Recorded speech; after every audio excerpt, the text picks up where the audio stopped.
Hello people of Earth, it's your pal the Orbital Outcast, Rad Gnarly, coming away with another low-key broadcast. Today is Thursday, and you know what that means, our weekly dose of the GWA and Fire Pro Wrestling World. But first I'd like to say hello to everyone in chat or checking us out on VOD. No matter where or when you happen to be in this great big old world of ours, happy to have you with us and hope the day finds you well.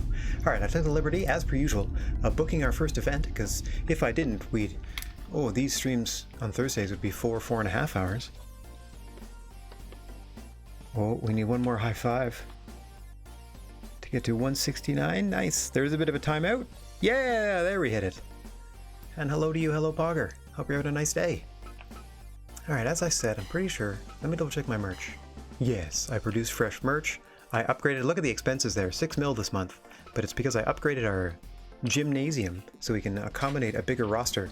We are already twice the size of any other company in the world in terms of talent. And I've now expanded our ranks to accommodate up to 45 wrestlers at once. I don't know how much more hiring I'll need to do, but as long as we're packing the crowds in, I might as well keep going. As we have done tonight in our opening event. May of the 4th year? Yes, as we are 40,000 plus strong here. Summer in America. Apparently we're playing football stadiums or baseball stadiums or something. On the reg. Alright, using our new strategy of trying to space out the title matches. Like less per show, but at least featuring champions here and there. Oh, what do we got going on here? Oh, okay. Hang on, looks like I have competitors in mind. Skyger. Okay, that's already set in stone. What's this one? Darby Allin. Ah, okay. Alright. Double checking, because I usually book the first card immediately after the stream. So I'm just double checking that I'm up to date with my own notes. And we're going to go straight to the ring. As the GCW Heavyweight Championship is on the line, champion Kota Ibushi challenging Luchasaurus, who's back from injury after Brock Lesnar broke his neck some 6 months ago in our timeline. This is going to be their first match back, and it's for the Game Changer Wrestling Championship, our preliminary title here in the GWA. The GWA, of course, the gnarly wrestling aisle, and we're happy to have you strolling along down it with us here tonight. As per usual, the ref on record, senior official here in the GWA, Mr. Bigfoot. That's Sassy Sasquatch. As champion, Kota Ibushi is certainly going to give Luchasaurus, fresh off that neck injury, no quarter. I don't know if they're going to specifically target it, but it's certainly not if they're going to go easy. You see Luchasaurus employing a headbutt early. Very confident in the strength of their neck. Kota Ibushi trying to take advantage there briefly. Modified face lock. Neither man able to establish... Oh, big power slam there into a moonsault pin. No count, says Mr. Bigfoot. Luchasaurus having none of that. Oh, getting one count of his own shortly thereafter. I was going to say neither man able to establish an early advantage, with Kota Ibushi able to hit some flashy offense. Let's see how Luchasaurus responds. Big boot to the face.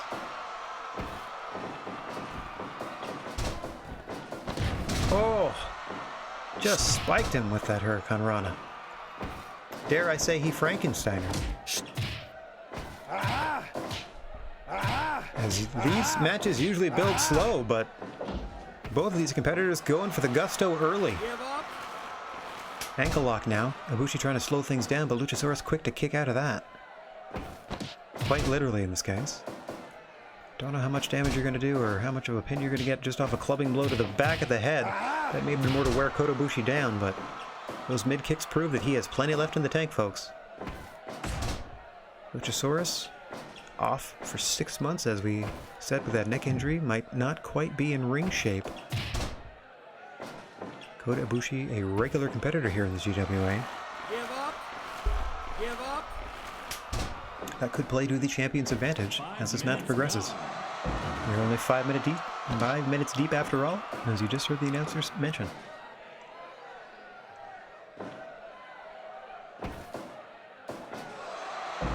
Big suplex there. Luchasaurus all about that power. There's a big old choke slam, an air raid crash variation. Loves that big tail whip kick as well. Kota Ibushi usually hits the Golden Star Powerbomb. Might not be able to hit that on a man as large as Luchasaurus, though stranger things have happened. And that Kamigoye knee strike, where he holds both of your arms, and it is just an unprotected knee to the face. He's knocked out many an opponent with that. Luchasaurus starting to look a little winded now, you can tell. Ooh, getting rolled up here. Two count, says senior referee Mr. Bigwood. Oh, just a big hand, and now signaling for that knee strike. After you mentioned, pulling him away from the ropes. Boom! Big Kamigoye to the face.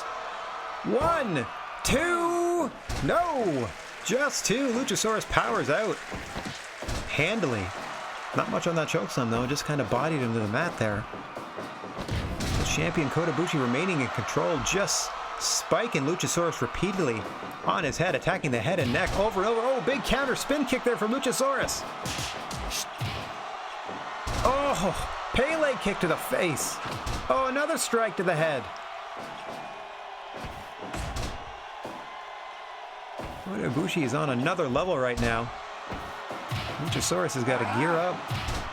They are in big time trouble. Ooh. Off the ropes he goes again. Another Frankensteiner on the top of the head. Luchasaurus has not had an answer for that all match. As we approach the 10-minute mark, things looking bleak for the challenger, but they're starting to fight back as best they can. Kota Ibushi trying to halt their momentum. Luchasaurus sucking wind now. Reversal, no. Strike into the corner. Oh, just dropped him with another kick to the face. He may have knocked him out there. Well, he's going to make certain. What's he got in mind now? Just again bodied to the canvas. Luchasaurus taking a bit of a breather here. Doing something, anything to get back into this matchup. Amazingly enough, the smaller competitor, dominant for the better part of this. Mind you, they are the GCW champion for a reason. Oh, big palm strike under the chin now. Kota Ibushi's been focusing on the head and neck for the majority of the contest, and it seems to be paying dividends. Oh my goodness gracious me, a standing Spanish fly from Luchasaurus, too! Almost puts Kota Ibushi down! Strike combo now out of Luchasaurus. Big headbutt. Don't know how wise that is with all the damage done to his own dome, but dinosaur skulls are quite thick. Now it's the champ reeling. Luchasaurus pouring it on. Making sure to take a breather now and again. Oh, there's that big tail whip to the face. Mid kicks from champion Ibushi. Trying to steal the win to the larger challenger. Luchasaurus responds with a strike rush of their own. He says this is it. Into the corner they go. Oh, big kicks to the chest. Trying to break some ribs. Meanwhile, Kota Ibushi going back to work on the midsection, just trying to steal Luchasaurus' air. Oh! Dragon suplex! Does the trick. The Dragon suplex beats the dinosaur. Kota Ibushi retains the GCW title. What a match, though. Amazing resilience shown out of Luchasaurus in their first match back. Not quite have the cardio where it needs to be, it seems. Don't worry, they'll be back. They will live to fight another day. Let me just make a quick note here that Ibushi has retained their championship as we have lined up another challenger for them. Trying to book ahead a little bit. We usually do 2 events a week. Alright, I like to save after every match. It's the only save file now, so that's not going to confuse me anymore. Okay, and what is going to be a preview of 2 title matches on next month's card, which we're going to see, probably in about an hour and a half, I'd say. We have Brock Lesnar, who is the current Stardom Heavyweight Champion, teaming with Johnny Gargano of Dragon Dojo to face Scorpio Sky, who is currently the GWA Junior Champion, and Walter, also of Dragon Dojo. Now, Brock Lesnar is scheduled to defend their Stardom Championship against Walter next month, just as Scorpio Sky is set to defend the GWA Junior Championship against Johnny Gargano next month. So this tag match is an interesting test to see both champion and challenger on opposite ends, and also a bit of interfaction warfare, as these four athletes are going to get the measure of one another before this thing is all said and done. Let's see who will come out of this with a big momentum coming into the next month's title matches between these two odd pairings. And away we go. As you can see, Johnny Gargano there in their tribute classic Wolverine, or perhaps just X-Men trunks. Brock Lesnar wearing their sponsor Jimmy John's attire. Opponent in the ring there, Scorpio Sky in green, and on the apron. And once I see them, I'll let you know what Walter's wearing. I'm gonna guess plain black trunks. No knee pads. Maybe wrist tape if you're lucky. If he's feeling frisky. Not a fancy lad is Walter. He's a mountain of a man though, and I can't wait to see him and Brock Lesnar lock it up. As it looks like Scorpio Sky's trying to facilitate that by working Brock Lesnar closer to his own corner. Oh dear! Lesnar content to help him out. That throwing German almost pitched him out of the ring. There we go. Scorpio Sky makes the tag into Walter. Now Walter and Brock are the lead competitors. I've been waiting for this. Next month we'll see them one-on-one, but here's a little preview in this tag. Oh, Walter bodies him to the mat there. Brock Lesnar really quick to tag out to Johnny Gargano. And now we see the two faction mates going at it. Now they practice and train together, so I'm sure they're used to sparring, but this is actual competition. I'm very interested to see how this will go. Oh man, neither giving an inch, nor are they holding back. That's nice to see. The spirit of competition driving both to give their all. It's the motto of Kings Play Sports for all your sports paraphernalia. Kings Play Sports. Oh, big headbutt out of Walter there. Going to his corner. Now see, this is another matchup we're going to see next month now. Scorpio Sky and Johnny Gargano with the GWA Junior title on the line. Another preview of action yet to come. 5 minutes gone. We are just 5 minutes deep here in this tag match.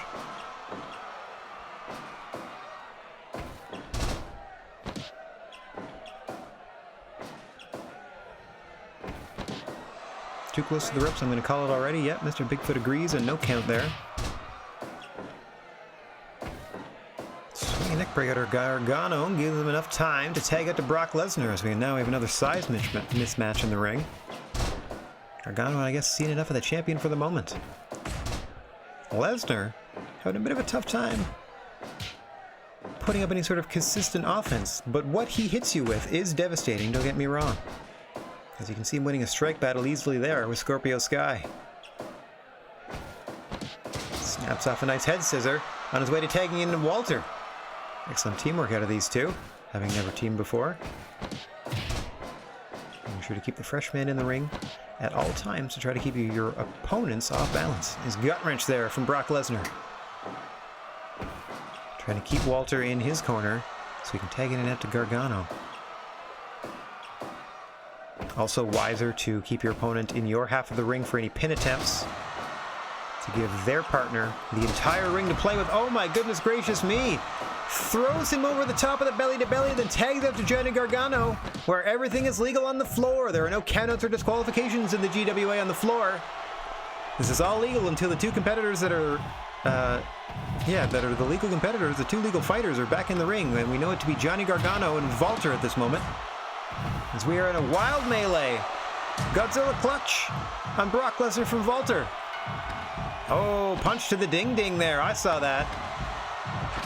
And then gut check time for Brock Lesnar. Scorpio Sky with a bit of dirty tactics. As things continue to devolve on the floor. Johnny Gargano and Walter, despite being stablemates. Oh, and there's an F5 on the floor to Walter from Brock Lesnar. I was going to say, despite being stablemates. Oh, and Walter powerbombs him in response. That Walter and Gargano were not taking it easy on each other, and you can see that continuing to this point. Brock demanding to be tagged in, and Walter laughing as he tags out to Scorpio Sky after they exchange finishers on one another outside the ring on the floor. Look at this now. Brock Lesnar thrown to the floor, and the melee continues. Brock and Walter outside the ring. Scorpio Sky and Gargano in the ring. Gut check time for Gargano. Again, Brock's got to get back in there before this thing can come back to some semblance of order.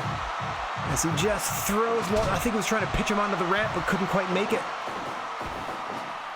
All right, now we're back to square one. Brock Lesnar and Scorpio Sky legal in the ring. Oh, and Brock Lesnar pitches Scorpio back out so he can fight Walter some more. This is amazing. Big powerbomb into Brock Lesnar. Meanwhile, on the floor, Johnny Gargano and Scorpio Sky going toe-to-toe. Not seen a tag match like this before. This is incredible. Big powerbomb to Brock from Walter. Big meaty men slapping meat. Another powerbomb in the ring. Oh, fold him over to a pin this time, but they're not legal, so it can't, or it does not count. Gargano escaped to Scorpio Sky on the floor. Sky's got to get out of that. There's no ref to break the hold. Oh, eventually he does. Super kick now. Rolls him over again. Praying super kick, a Gargano specialty. Rolls him over. Finally lets him back into the ring. A reminder, Scorpio Sky and Brock are legal. Now it's Sky and Gargano. Double team powerbomb. Gargano says this is it. Sky counters, whips him into the corner and is able to tag in Walter. I don't know how fresh either, or all four of these gentlemen are at this point. There's been non-stop action in this one. Now the stablemate's going at it once more. Gargano escaped to Walter. Gargano escaped, and Walter taps. Dragon Dojo on Dragon Dojo violence. After 16 minutes of non-stop activity, Gargano makes stablemate Walter tap to the Gargano escape. Mind you, they did shake hands after the match on the way back to the locker room. But what a preview we got. Reminder, next month we're going to see Brock and Walter and Scorpio Sky and Gargano for their respective titles. I, for one, cannot wait after that tag match. Yowza, the crowd agrees. Overall card rating 98. We are a fifth of the way through, so that could go down at any moment. Now, in these earlier matches, we have some extra titles in our league that we need to, I don't want to say dump, I don't want to say get rid of, but we are providing opportunities for those in that native promotion to please earn their titles back into that home promotion. First up on this card is NWA Heavyweight Champion and another Dragon Dojo member, Daichi Hashimoto, defending that NWA title against NWA wrestler Nick Aldis. And at considerable expense, and mind you, anyone traveling to GWA shows, talent and production, flying exclusively with Zan Travel. Zan Travel, one of our core sponsors. Once again, the creature on feature, the ref on record, Mr. Bigfoot. Senior Sasquatch. Daichi Hashimoto lethal with kicks in bunches. Also will look to wear you down and hit that dangerous DDT, a highly elevated, dangerous looking version of the DDT, and hence the name. First pioneered by his father, New Japan legend Shinya Hashimoto. I suppose New Japan and 01 legend Shinya Hashimoto.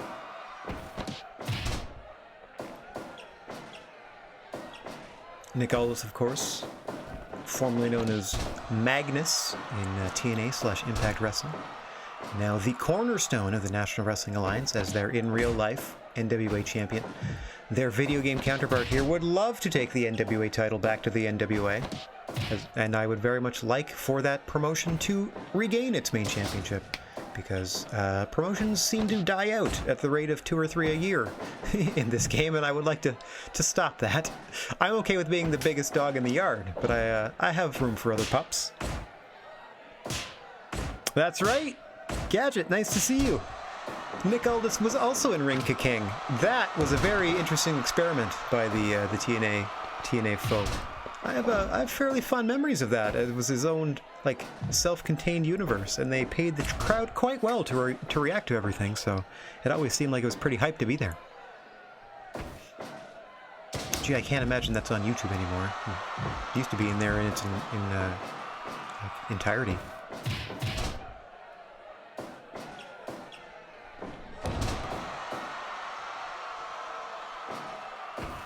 Gadget, you were a winner of a Series X, were you, or Series S, were you not?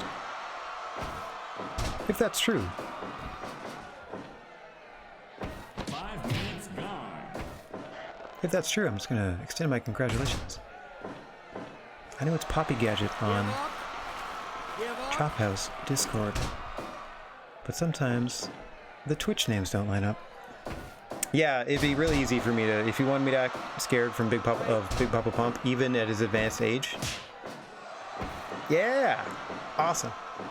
I'm glad I'm congratulating the right person. That's amazing. Can't wait to see that in action on your stream then. If and when that has to happen. Or heck, just enjoy it on your own time. What a way to end the year. Daichi Hashimoto looking to end the matchup there. Mr. 2, and mind you, if you're looking for a Series S, a Series X, or the PlayStation 5, try Jumbo Mart. I know Walmart's sold out, and so is Best Buy and any other major retailer, but maybe this fictitious one, Jumbo Mart, will have the console you desire this Christmas. This Fire Pro World here has a PS4 release, so imagine it upscaled on a PS5 would be hilarious, because I know, I checked my options today, I can play this in 4K. Just on my monitor, it downscales it to 1080p, so there's no point. Because it's not a 4K monitor. But I did notice that option, and it must have patched it in recently. Oh, speaking of, on Steam, let me just plug Fire Pro World, or Fire Pro Wrestling World, the game that we are currently showing here. Oh, hang on, too close to the ropes there. Mr. Bigfoot rightly breaking up that pin attempt. Fire Pro Wrestling World, along with a lot of the software company's titles, are on for a substantial discount.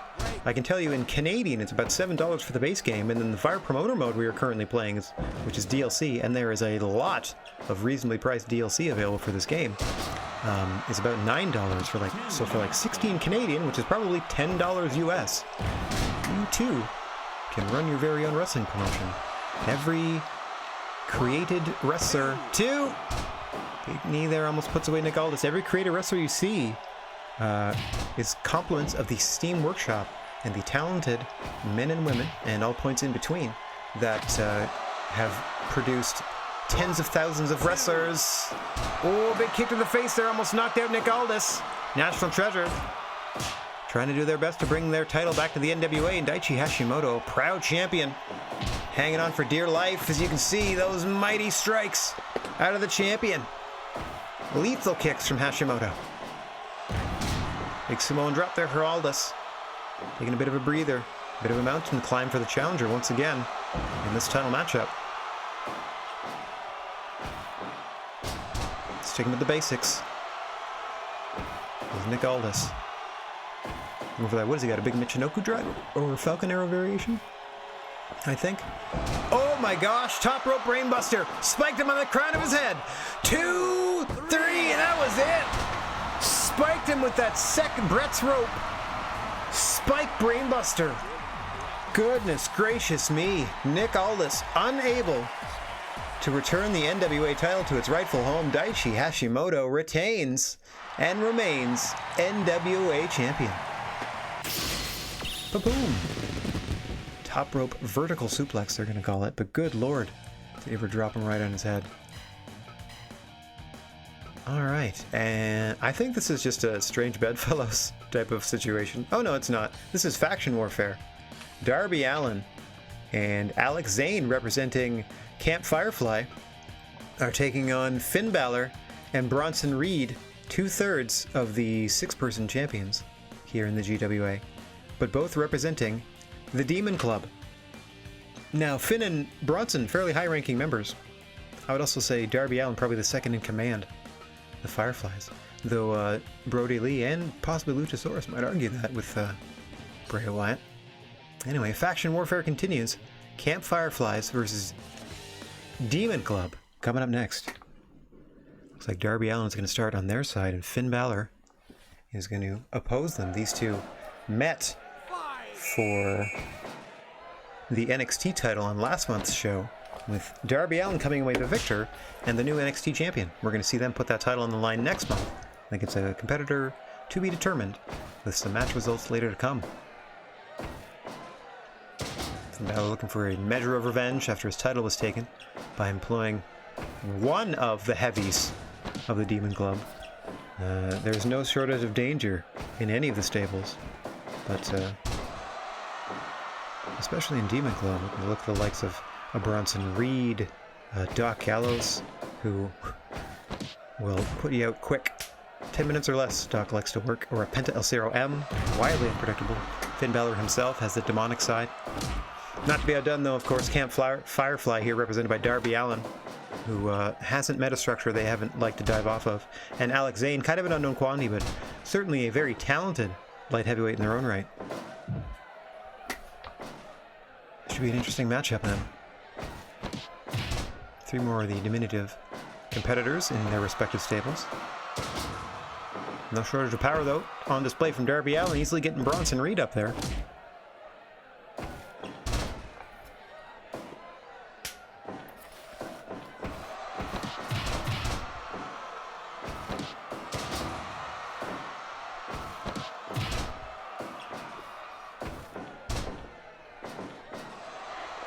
Give up.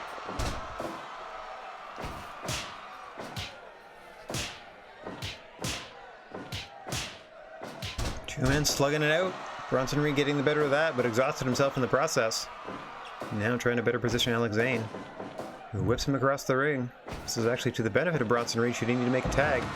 He sends Zane to the outside, and there now. Tagging out to Finn Balor, and as we've expressed in previous tag matches, there are no countouts or disqualifications outside of the ring here in the GWA. As you see, Darby Allin just looking on as Alex Zane is at the mercy of both Finn Balor and Bronson Reed at the moment. Oh, goodness gracious me, there, that double team move.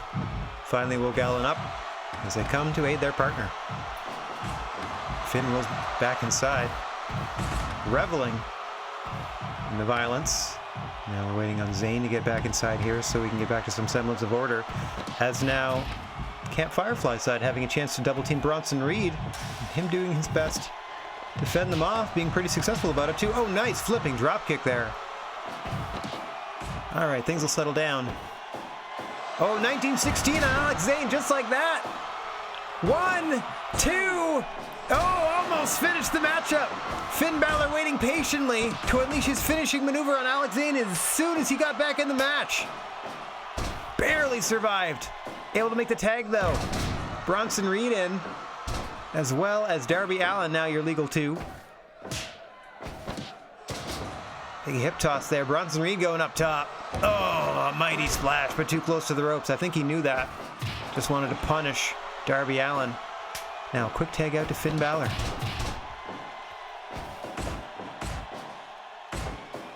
I believe the two are fighting over which name sounds more Irish.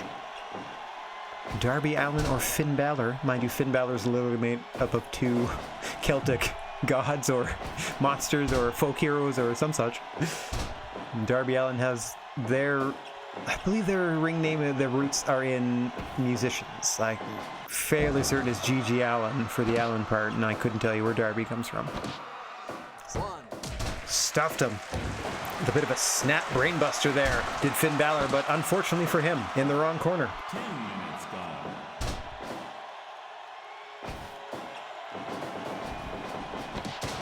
Sling blade there out of Finn Balor.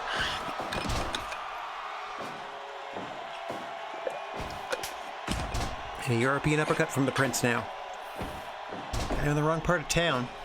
Needs to move Darby Allin or whomever is legal back into their corner for more successful pin attempt. As you can see, Zane now the legal competitor, and they're able to get Finn Balor out of the ring. And since Darby is not the legal competitor, do whatever they want on the floor until Finn is safe to return. As I see them now exchanging holds. Bronson Reed's seen enough, and in he comes. Oh dear, oh dear. Big Vader splash to Alex Zane from Bronson Reed. Meanwhile, outside the ring, 1916 to Darby Allin on the floor, who has a history of neck problems in this promotion. He's a little brittle, his little Darby. Code red out of Allin. Meanwhile, Alex Zane keeping Bronson Reed down with a Boston Crab, at least momentarily. Another code red. To Finn Balor, who rolls back into the ring. Oh, step up in Zaguri, Alex Zane. Tagging in the freshman Darby Allin. Unfortunately unable to hold Finn Balor in the ring. Bronson Reed and Darby, your legal competitors.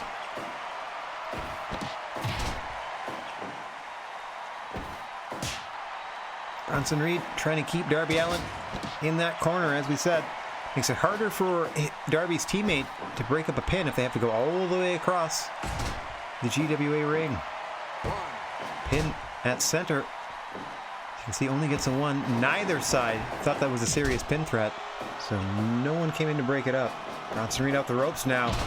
Oh, turns him inside out with a clothesline. Drop toe from Darby. Interestingly, not making the tag immediately. Gets brainbustered and rolls out to the floor. Bronson Reed now whips Alex Zane into Finn Balor. Timing was a little bit off there, but Zane was the one that went down. Darby Allin back in quickly, trying to take advantage. Rolled him up, but he's in the wrong corner. Oh, just a 1 count once more. Double clothesline to Darby Allin. Finn Balor now legal. So is Alex Zane. As the two sides freshen up competitors. Don't know how fresh they are. As we approach the 20-minute mark. Finn Balor out to Bronson quickly. Yes, Bailey 9000. That is indeed Bronson Reed getting rolled up by Alex Zane. 1. Just a 1 count again. Bronson Reed kicking out solidly at 1 at every pin attempt I've noticed. What's it going to take to keep that big man down? That super kick's a good start. 1. Just a 1 count, but this time it's only because Finn Balor broke it up. The captain of the Demon Club coming to rescue one of his lieutenants. Bronson Reed again. Oh! Tried for the brainbuster and was reversed into a DDT. Alex Zane now off the ropes. Beautiful head scissor takeover. Wrong corner though. Taco driver out of Bronson Reed. Almost pinned Alex Zane with his own finish. Up top he goes. Huge splash from the big man, misses. Zane able to tag in Darby Allin. Finn Balor now tagged in fresh. Coffin drop to Bronson Reed, but he's not the legal man. Back and forth they go. Big drop kick to the chest of Finn Balor, but he shrugs it off with that discus chop to the face of Darby Allin, trying to slap the paint off him. Both men down, but Darby Allin up quickly, missed the coffin drop. He overshot. Got him with that head scissor though. What a recovery from Allin here. That's the trouble of diving backwards without looking. Sometimes you overshoot. Roll up at too close. Finn Balor easily got his leg in one of those ropes, able to break that up. Darby trying to get in position for something. It's hard to do in these bottom corners. You generally want to go east-west and not north-south in these things. Darby not intimidated at all, but should be by Bronson Reed, who just brainbusters him and sends Darby to the floor once again. Now Finn Balor continuing the punishment. No, countered there. Darby suplexed him against the ring apron. You would. And I'm sure they recruited him at the time, but Darby Allin, as well as Alex Zane, as you see in the ring, about to be powerbombed mercilessly by Bronson Reed there. Both are in the stable of Camp Firefly, led by Bray Wyatt,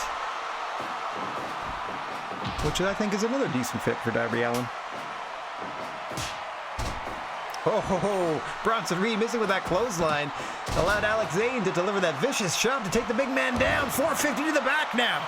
Up top again. Another 4. Oh, man, it's 630 to the back that time. Too close to the ropes, though. Snap suplex into the corner. Up he goes again. Another 450, but again, too close to the ropes. Oh, leveled with a clothesline. Big shot to the face there. Reed wisely going to the corner now, getting Finn back in there, who's met with a drop kick. Nicely done. Zane avoiding any attempted double team. Oh, coup de grace to the back of Alex Zane in the right part of town for the Demon Club. Just a 2. Brainbuster to Darby Allin from Bronson Reed. 1916 to Alex Zane at the same time. 1, 2, 3. Darby Allin had to leave the ring to tag up before he could even attempt to come in and break up the pin. There's no way he could have made that in time. Finn Balor pinning Alex Zane with a 1916 in 25.5 minutes. A victory, a huge win for the Demon Club. Woo! Oop, let's get over here. Get that save going. What's up next? Alright, another guest as Jack Howard.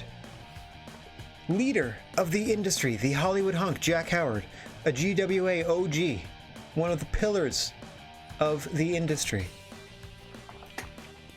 He's going one-on-one with filthy Tom Lawler in from Major League Wrestling, hoping to take the Major League Wrestling Championship back to that promotion before it folds.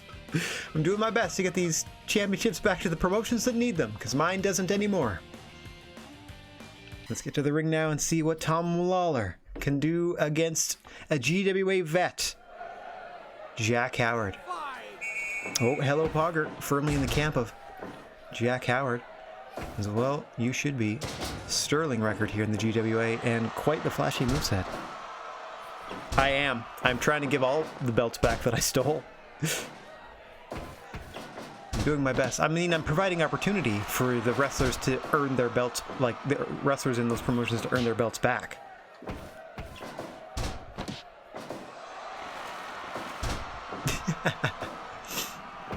The beauty of that is also that no matter how tired the champions get, I'm just going to keep booking them in title matches. So eventually somebody's going to just be like, all right, they're too pooped, and then take them out in a lousy match, I'm sure. But we'll see what happens.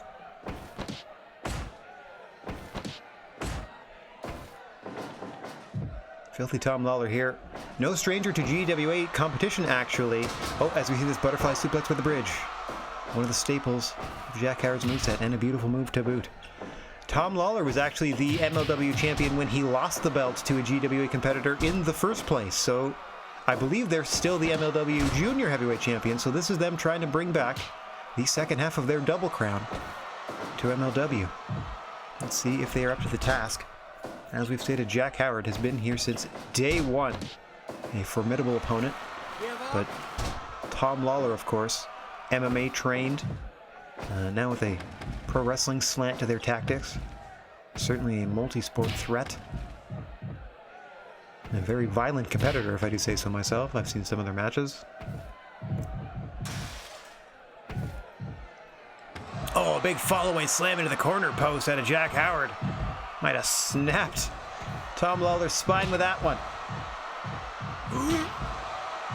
He calls himself filthy just because he's kind of got like he looks like a dirtbag.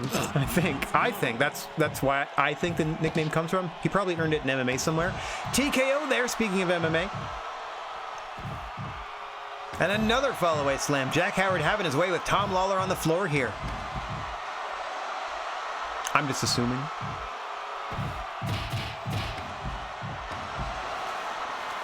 Into a leg lace now. Got that whole leg barred.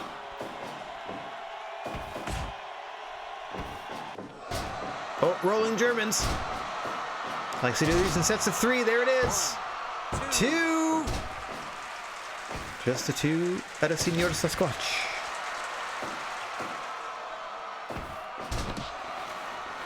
Back to that leg.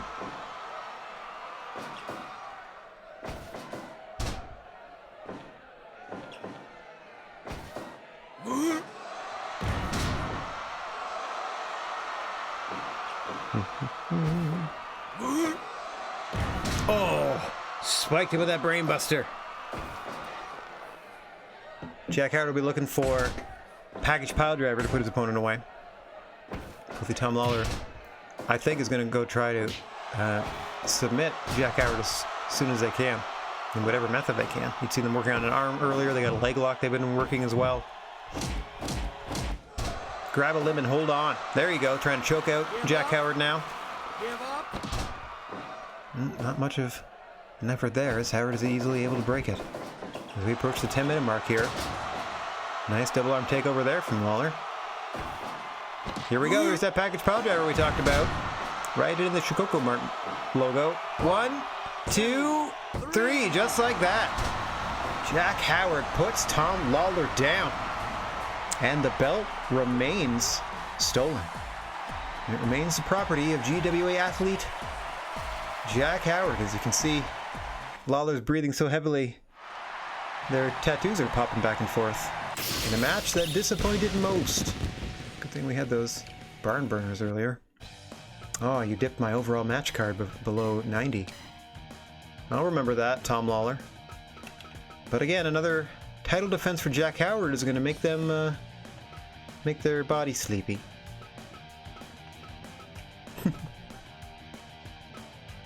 Oh, you'll see. They'll be coming up in, I believe, match 8. I have a special singles contest that features our new signee. Speaking of robbery. Next up, though, we have more faction warfare as another industry representative, David Houston, is taking on Jonathan Gresham of Dragon Dojo. Let's get down to the ring. This is obviously a junior title contention match. So let's get down to the ring and see how this shakes out. I mean, obviously, because if they're not in a title match, you're obviously working toward one in the GWA. We have so many titles.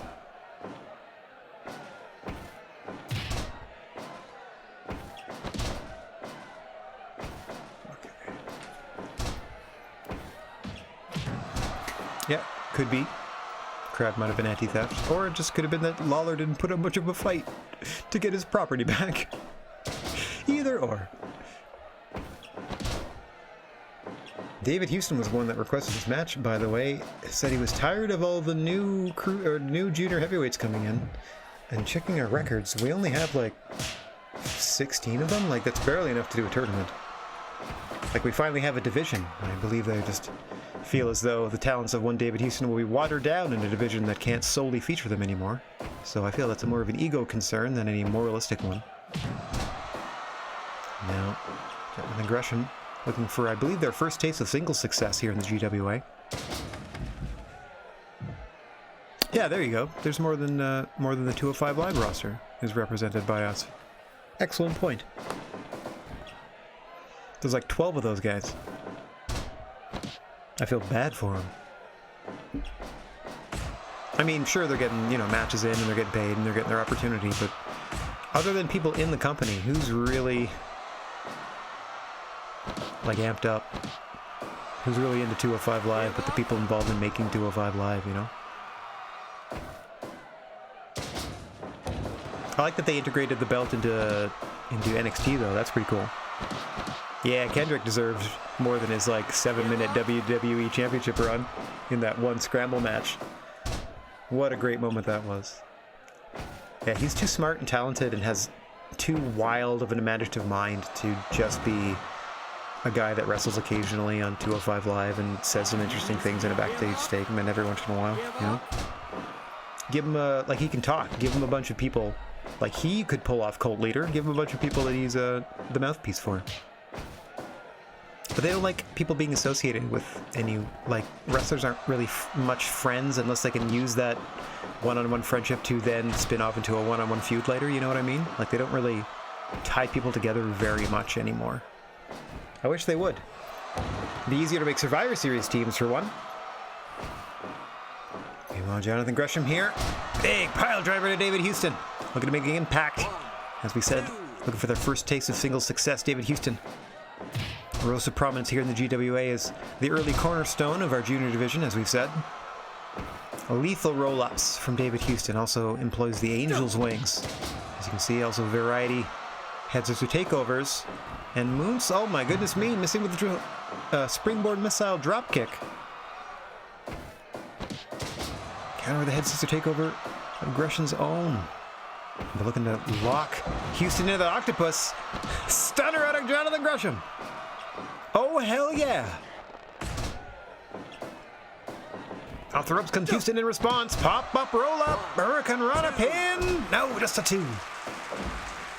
Haven't seen much of the submission game out of Gresham yet. Possibly just trying to pick his spot. Or perhaps knows he hasn't worn Houston down enough. Oh, big 637 onto the back. Davey Houston rolls him over. 1, 2. Oh, that almost did it. Drove the arrow to David Houston there and almost put him away. Up top is Houston now. Scores with a missile drop kick off the ropes this time, not a springboard. And the upper kick.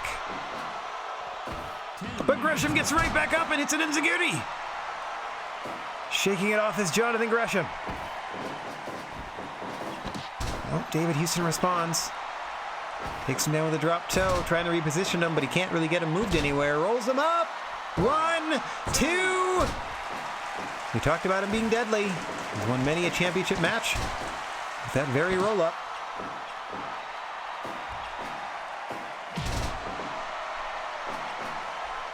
I don't have Jay Lethal. I do have Daniel Bryan. I don't think they're on this show, but they're definitely on the roster. And they should be featured. If they're not on this week, or if they're not on this card, I'll put them on the next card, because I tend to try to give people like every other month off to keep their bodies up. See a big capered to the floor. Thought we were in a Zan travel aircraft there. It's David Houston taking it to Jonathan Gresham on the floor, but a big pile driver out of Gresham. Oh man! There's just a little bit of padding over top of concrete on the floor there. Oh, whipped into the corner now. Head scissored into the side of the rope. Taking turns, whipping each other into the apron powerbomb. Counter out of a head scissor attempt there. But Gresham able to shake it off, and back in the ring we go. Neither man giving the other an inch. Oh, Gresham seems like they've had enough. There it is, the octopus. Locks it on. Oh, Houston able to escape.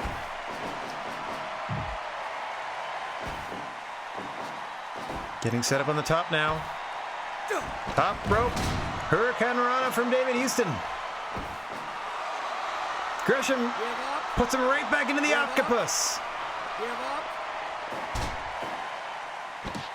Houston barely able to escape that time. Chinbreaker off the ropes. Moonsault, but too close to the ropes.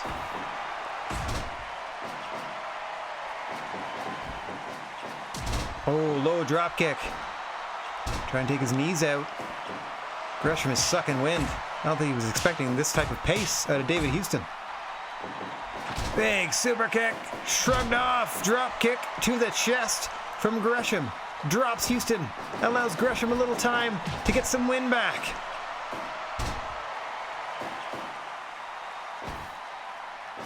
Angel's wings out of David Houston. La Magistral. 1, 2. No. Gresham escapes. Dragging Houston closer to the ropes for whatever reason. Sends him off them now. Drop toe into the bottom rope. That's why. Off the ropes again. Big elbow strike. Enziguri to the back of the head. Where else would it go? Keeping away from the rope smartly. Looking for the move to put him away. Gresham trying to ride this momentum and manage their breathing at the same time. As you can see, Houston is the one sucking wind now. Thinks they've got it in the bag, though, after that body slam. Give themselves a breather. Boom! Counter enziguri once again out of Gresham.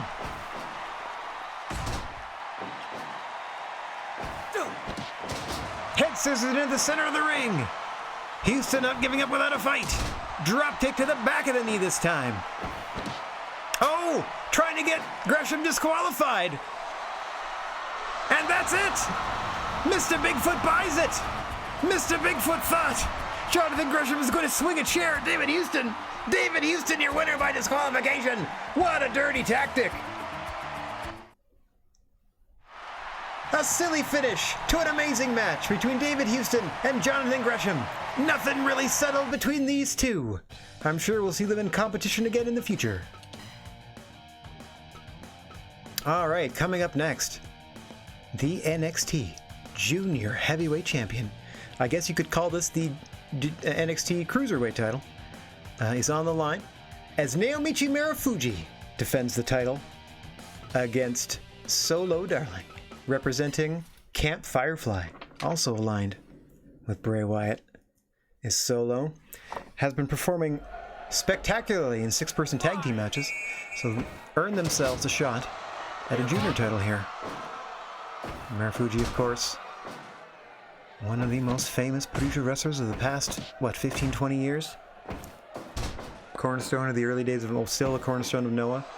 One of the first talents you could really watch from the ground up, work their way through the junior and then heavyweight ranks in that promotion, along with Kenta, of course. Looking to hang on to that NXT junior heavyweight belt against fiery competitor Solo Darling, who plays the power game. Naomichi more of an all-around style, I'd say, especially in later years. Oh, big elbow strikes there. Shades of Marufuji's mentor, Mitsuharu Misawa.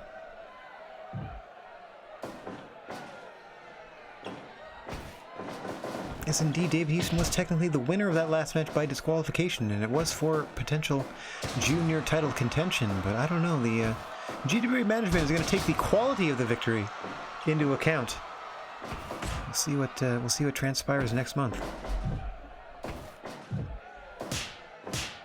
Solo Darling now, with Marufuji into the corner. We'll be looking to lock on that sharp stinger, a leg and back-based submission. Marufuji will be looking to hit Shiranui or Emerald Frozen or Tiger Driver. Has a number of potent weapons in his arsenal that he uses to put his opponents away.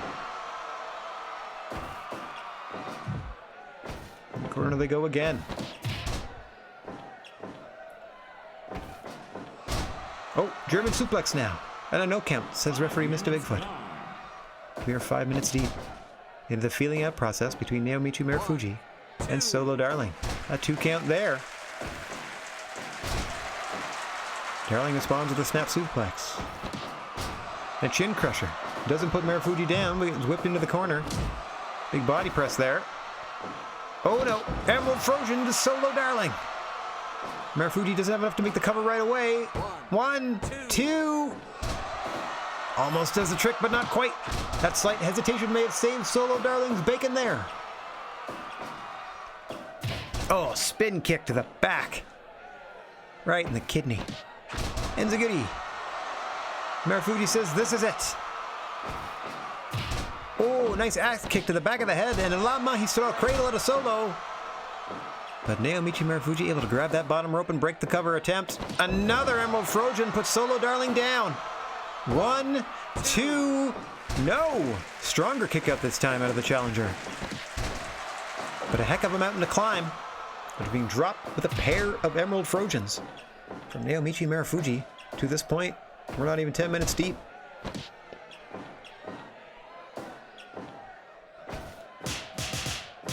Series of chops there from Solo Darling into a cover. Just a 1. This match is for the NXT Junior Championship. The champion, Naomichi Marufuji, defending against Solo Darling, representing Camp Firefly. And another German. 2.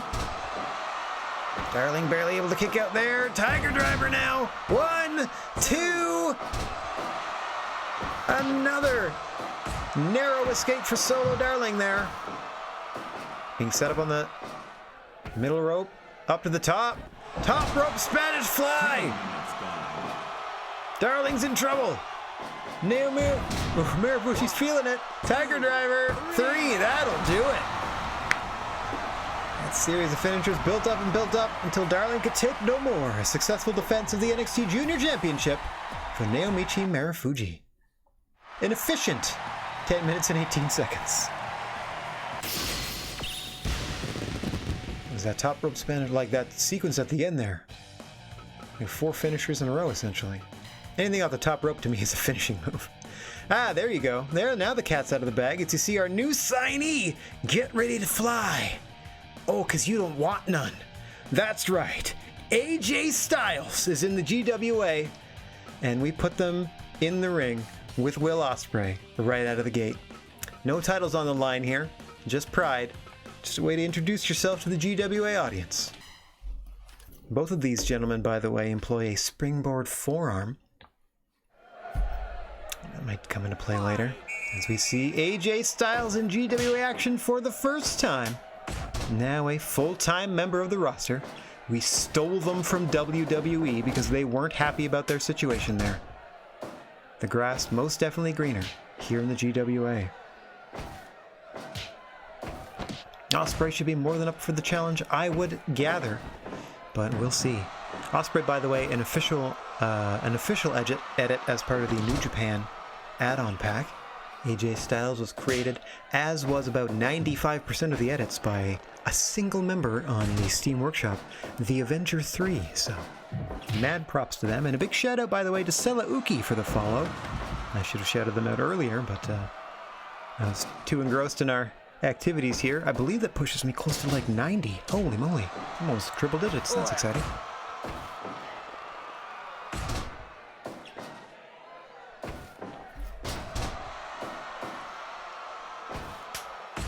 Not quite coming out number 3 at the Rumble, but a big splash hoping to be made by AJ Styles here as they debut for a brand new promotion. Drop kick to the back. I don't know how Ospreay pulled that off, as they seem to be floating outside the ring.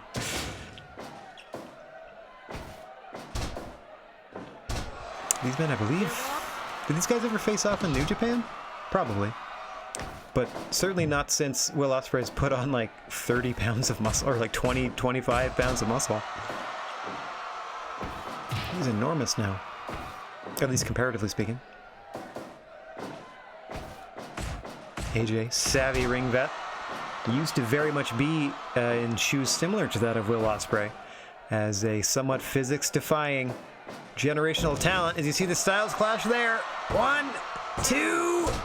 Also, with polarizing political views from both gentlemen. So a lot of similarities. Up top goes Styles. Big frog splash misses. Ospreay into a submission. Give up. Give up.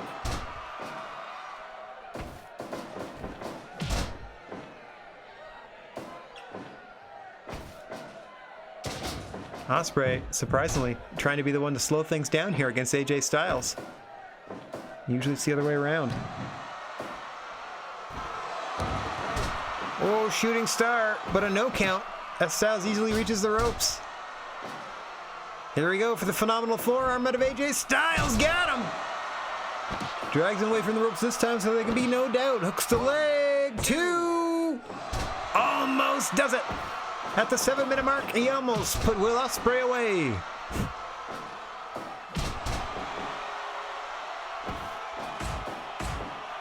Series of elbow strikes now. Off the rope he goes. Drives a knee into the chest. AJ Styles looking great in his debut here. Ushigoroshi across the knee. 1. Diving shoulder tackle. AJ Styles running through the catalog with their entire moveset. Will Ospreay cuts them off quickly with a kick, a shooting star, and a 2 count.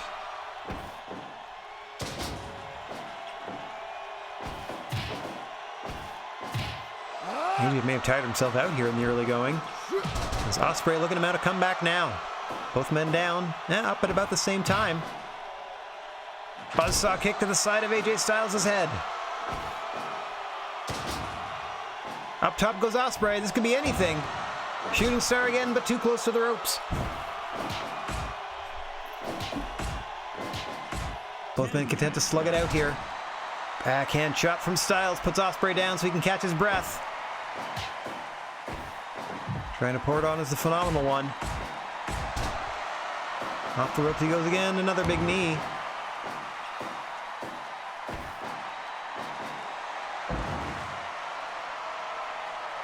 Drops him with a suplex. Both men down and up at the same time.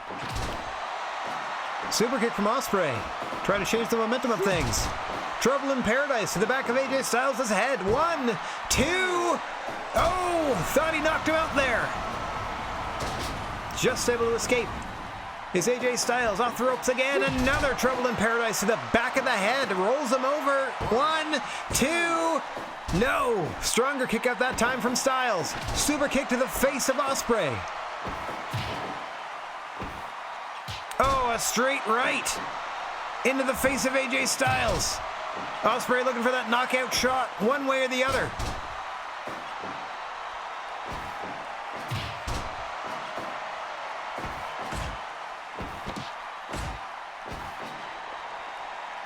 What's Ospreay positioning for here? Can't get it off though as Styles counters with a stiff boot to the midsection. Now he drops Ospreay with a punch to the mush. Another super kick. Stormbreaker! Ospreay hits a Stormbreaker on AJ Styles, but he can't make the pin right away. Styles is up.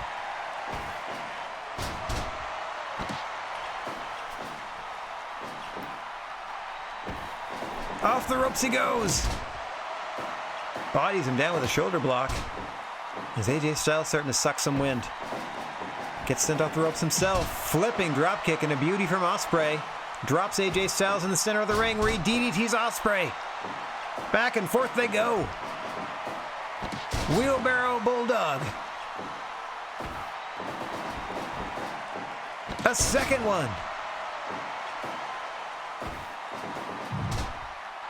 AJ trips and hits the corner, otherwise that would have been a triple.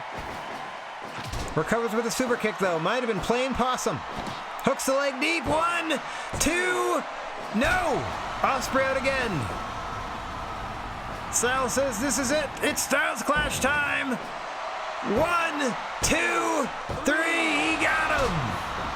AJ Styles wins their debut. Over a very game, Will Ospreay. That's what they usually say to people that lose. At least 95, all the way to 100. A 5-star classic out of AJ Styles and Will Ospreay. What a way to announce yourself. Time now for our semi-main event. Mark Andrews, the Stardom Junior Heavyweight Champion, putting the belt on the line. As Tyler Bate has returned from international excursion. We sent them away for, like 4 or 5 months. We were sending them out to different places to get some training. So let's see if anything Tyler Bate learned in their travels helps them to unseat Mark Andrews as the Stardom Junior Heavyweight Champ.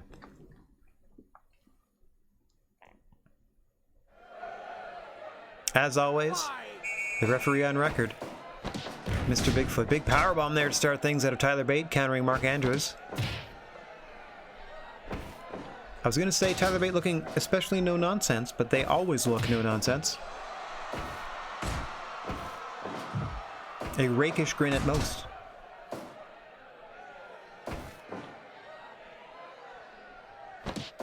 Might have been giving an inch on that chest of strength. Here in the early going. No stranger to one another, touring up and down the British scene, the UK scene, the European scene in general.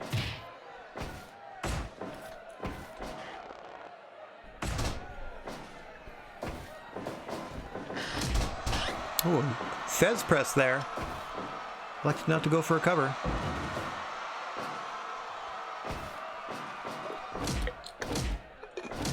No harm in it. It's one Jumbo Tsuruta mini championships.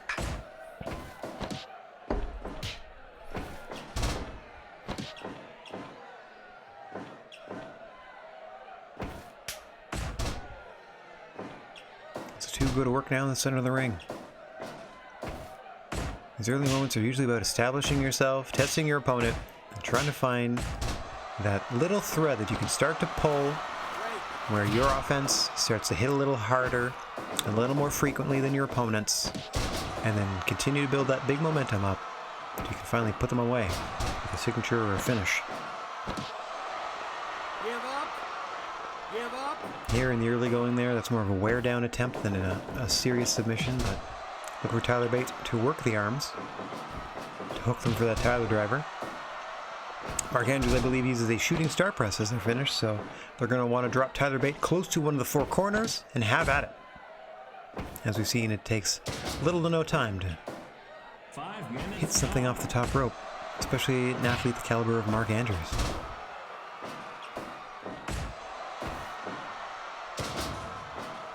As you see him now, looking to work Tyler Bate into this bottom corner, but Tyler Bate countering with that brain buster, a European uppercut, trying to snuff out any offensive chances of the champion here. Off the ropes they go. Head scissor takeover. Mark Andrews pulling away from the corner. Interesting strategy there from the champion. Don't know quite what he's setting up though, so who am I to judge?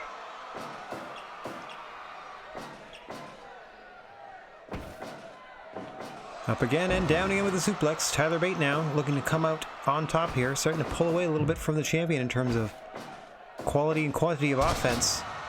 Another suplex there into the corner. Oh, there we go. Just like that, a moonsault, but too close to the ropes. Scissor from Mr. Bigfoot. Whoa! A delayed Osaka Pro style stunner. 2! Shades of Super Dolphin. Tyler Bate into an airplane spin though. Amazingly, this is a submission move. Mark Andrews not the worst for wear though. Able to snap up a head scissors right away. And counter a suplex. Into a roll up. 1, 2. Just 2. Butterfly suplex there from Tyler Bate. Every time he double hooks those arms, I assume he's going Tyler driver, but 9 out of 10 times he disappoints. Oh, I thought he was going to roll him up again. He spiked him with that poison Rana. And then a snap suplex closer to the corner. Nope. Doesn't think he's quite stunned enough. Another head scissor into a different corner this time. Mark Andrews having a bit of difficulty making up their mind where exactly to position Tyler Bate. Off the ropes he goes. And another head scissor toward the eastern corner once more. Again, nope, not quite positioned where he wants him. Keeping him off his game though as another head scissor takeover. Maybe shouldn't oppose. Give Tyler Bate a little chance. Clear their head. And here they are on the come up. Spin kick to the side of the head. Elbow to the face for good measure. Trying to take and keep Mark Andrews down is Tyler Bate. Oh, into the corner. Big knee lift. Oh, sends the champion outside. Tyler Bate falls him out, and again, there are no countouts or disqualifications on the floor. Anything goes. As you see Tyler Bate whipped into the guardrail. Slammed against it now. Mark Andrews takes the guardrail himself.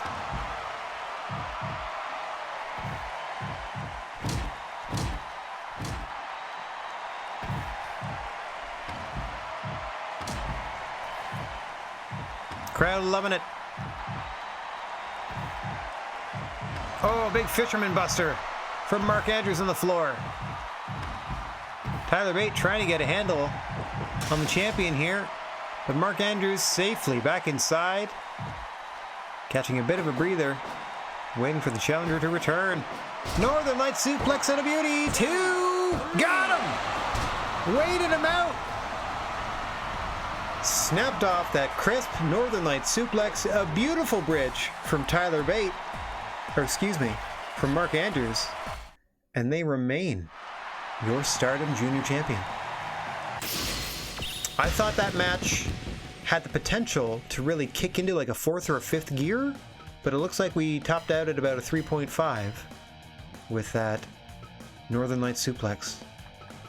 But coming up next is our main event. This is for all the gold. This is for the big one. The GWA Heavyweight Championship title. Our longest reigning champion. They tied the record for longest reign and most defenses last month, which would have been the second show of last week's card. Roman Reigns is putting this belt on the line against a relative newcomer who they faced these two were on opposite ends of a tag team contest last month. But we're seeing our first singles look at Karrion Kross as they challenge Roman Reigns for the GWA title. This is for the biggest prize you can find walking down the gnarly wrestling aisle. And we are underway. Of course, Karrion Kross uses that backdrop driver or Saito suplex, whatever you want to call it. I suppose there are different variations, one's to the side and one's belly to back, essentially. And a sleeper variation, Roman Reigns, of course, famous for their Superman punch, and that's spear, which they can hit off the ropes, standing, or most effectively out of the corner, I think is their actual finisher version of it. We'll see how many and how often Roman Reigns needs to employ in defense of this title, or if Karrion Kross indeed can earn this title for themselves.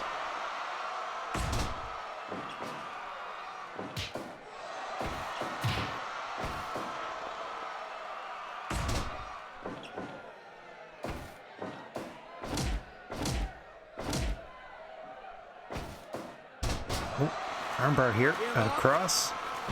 Smart strategy that eliminates the Superman punch and one half of the spear if he can't use his arms to punch or wrap around you. Sound ring psychology out of Karrion Kross there. Now Roman Reigns dancing with Brungo. Just gonna slug it out with the challenger. Off the ropes. Clothesline there. Kross taking it all in stride.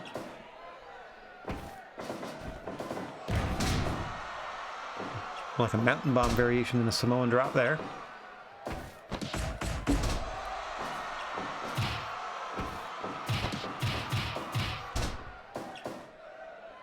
Oh, here we go. Boom, big spirit of Reigns into the cover. 1, 2. Almost dims the lights on Karrion Kross at the sub 5-minute mark. 5 minutes gone. Big spine buster out of Reigns now. Now that he knows he can hit the spear on you, though, he's going to be looking to put Kross down and keep him there.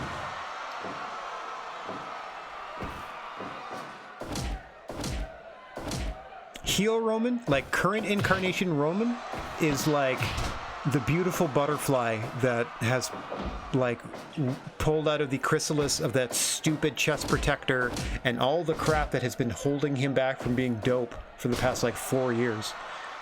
He's awesome right now. Big fan. He just needs like a few more tweaks, like new music, stuff like that.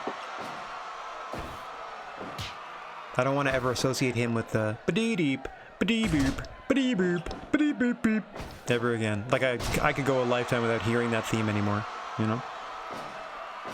No more reunions, none of that. Oh, here we go. Here's that sleeper out of Kross. Give up. Talking trash to Roman Reigns the whole time he's doing it, too. Suplex into the corner there, snap style. Oh, the Saito into the corner from Karrion Kross, but Roman rolls through. Body slam sends Roman to the floor. Karrion Kross looking to press the advantage. Champion looking to hang on. No countouts, no DQ on the floor. Anything goes. Weapons not necessarily encouraged, but hey, they're under the ring if you need them. Precisely. And for a faction that was only around for a few years, doing reunions like every 6 months after that got real old real fast, which is a huge problem for the industry in general, is massive overexposure. Like the recent draft they did and all that stuff that they do every year doesn't mean anything if I don't know who's on Raw or SmackDown to begin with. You know what I mean? Like nothing changes. I could be like put on any of their programming and I could be watching any of their programming.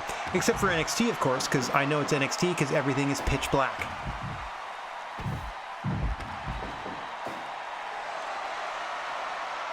Roman Reigns saying we're going to settle this thing in the ring like men. Karrion Kross with a snap suplex. Looking to put the champ down. Oh, and a Saito out of Roman Reigns this time. Anything you can do, I can do better, says champion to challenger. Dragging him to the center of the ring now.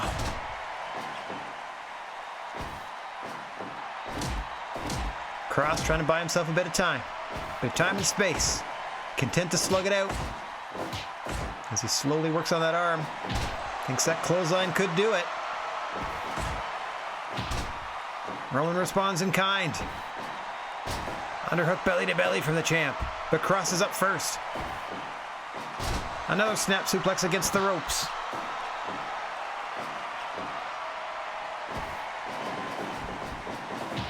Hey, clothesline for the challenger. Cross, as we said, likes to use that big spear and a Roman. Might not need to worry about Cross's finish, because that is it. Roman Reigns retains the second spear of the match. Cross had plenty of opportunities to apply that sleeper that they use as a finishing maneuver, but Roman Reigns able to counter every one, able to get that second spear off. Retain the belt. Not the most exciting match in the world, but that's okay. I think we're above 80 on the card. Yeah, we're at 86 overall. As long as we're 80 or above, it tells me that it was a great show and everyone had a wonderful time. So that's all I really care about. Overall, awesome show. Some 4 and 5 star matches, some 3 and 3.5 star matches. Nothing below that though. And the 44,000 strong had themselves a great time. Paid $80 a head, by the way, to get there. Oh, okay. AC Romero and Eddie Edwards won the Impact Tag Team belts. Wow. Oh, I lost money on this one because I upgraded. The gym upgrade was $5 million, so I was expecting to lose money this time. Didn't do too badly, though, as we made almost all of it back. Not too bad. Not too bad at all. Nothing of note? No problem. Year 4. Halfway through. Noah scouted... Oh! Page. What page is that? Like Adam Page? Mushoku in Japan. Okay. Somebody Thorne.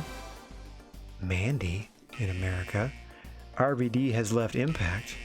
Brian wants more money. Okay, this I gotta start paying attention to. So Daniel Bryan, Luchasaurus, Daichi Hashimoto, Ibushi. Oh my god. Lesnar.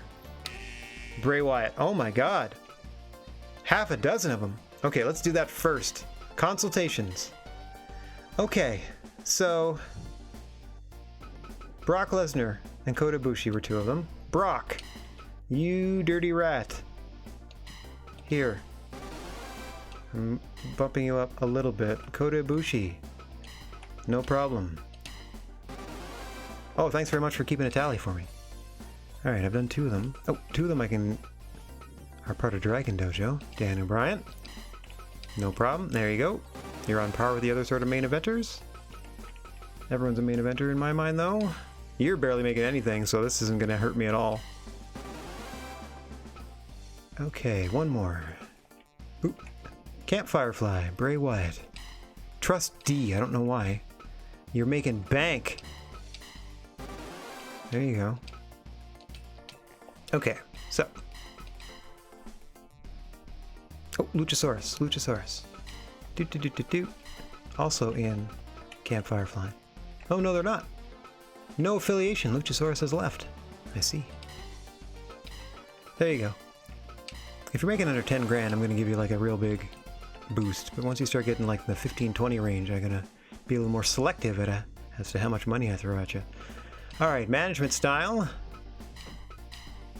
Let's do our repairs. Can do our maintenance. Repairs, of course, get more expensive the fancier our equipment gets, so on and so forth. We have the best facilities in this entire wrestling universe. Bar none. We've had the best the entire time. How do we do on merch? Okay, we can keep those going, keep all those going. Gotta get rid of these. Okay, not too bad. I made like 10,000. Oh, we sold a lot more t-shirts and towels and t-shirts. I made like 10 grand of these. I think like 3 or 5 of these. All right, I'll sort that out later. Sponsor and broadcast contract, we're all good. Okay, let me do another save. Send our scouts back out. Stoic and Freestyle, Japan and Europe. Oh, they're still doing it. Strong and Showman, Japan and America. Well, let's do Strong Japan. Send you out. Lucha and Hardcore in Latin America. Let's find Hardcore just for fun. Send you out. Don't know. Strong America. Well, let's do like what we're actually looking for. Kings Road, America, for a year. They don't necessarily leave all that time. They just go for a while and find me peeps. Now let me check. Offer contract. Let me check Noah here. Yeah, I don't see them having scouted anybody. Balls and honey? Unfortunately, I don't have any deceased wrestlers. Well, I don't think so. Not currently, at any rate. What are you talking about? He has an A of trust. He's right here in AEW. What are you talking about, game? Weird. Okay. We have a bunch of free agents, though, that's for sure. Oh my, oh my. Okay. So here's the problem. I gotta find somebody that is like Strong Style or Kings Road, because that matches us, what we're doing. Or someone that I know their moveset is gonna fit in with those styles, despite them being like Lucha or Showman or something else, you know? Oh, Mandy Rose is new. That's one of the people we scouted. Speaking of a Kings Road talent. So here's going to be like the WWE cast-offs in this section, organized alphabetically. Here's your future Money in the Bank cash-in winner, I'm sure. Oh yeah, he totally deserves a second run with the main belt, even if it's for like a couple months, just to get somebody else ready. Considering where The Miz started, as that, you know, that goofball on Real World, to where he's come now, like Hall of Fame career. Nothing but props for that guy. Not like personally a huge fan of his work or anything like that, but I'm not gonna like poo-poo anything he does. Alright, here are the AEW cast-offs. I mean, I have Brock Lesnar in the F5. I could get Wardlow in the F10. Top 5 all time. Oh, that's cool. Like character-wise, probably. Like character work and like interviews and stuff. I could totally see that for sure.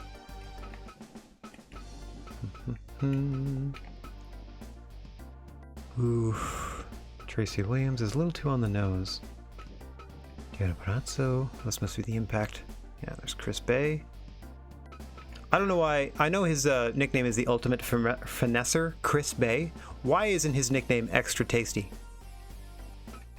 That would be the first thing. Why isn't your nickname Extra Tasty, Chris Bay? You know? Maybe I'll ask him in person by signing him to the junior division to give David Houston more things to complain about. They're cheap. We're gonna do pretty good business there. Shelton? The only knock against Shelton is that they take the age into consideration. So even if I hired Shelton, given that he's in his mid to late 40s, they might quit on me.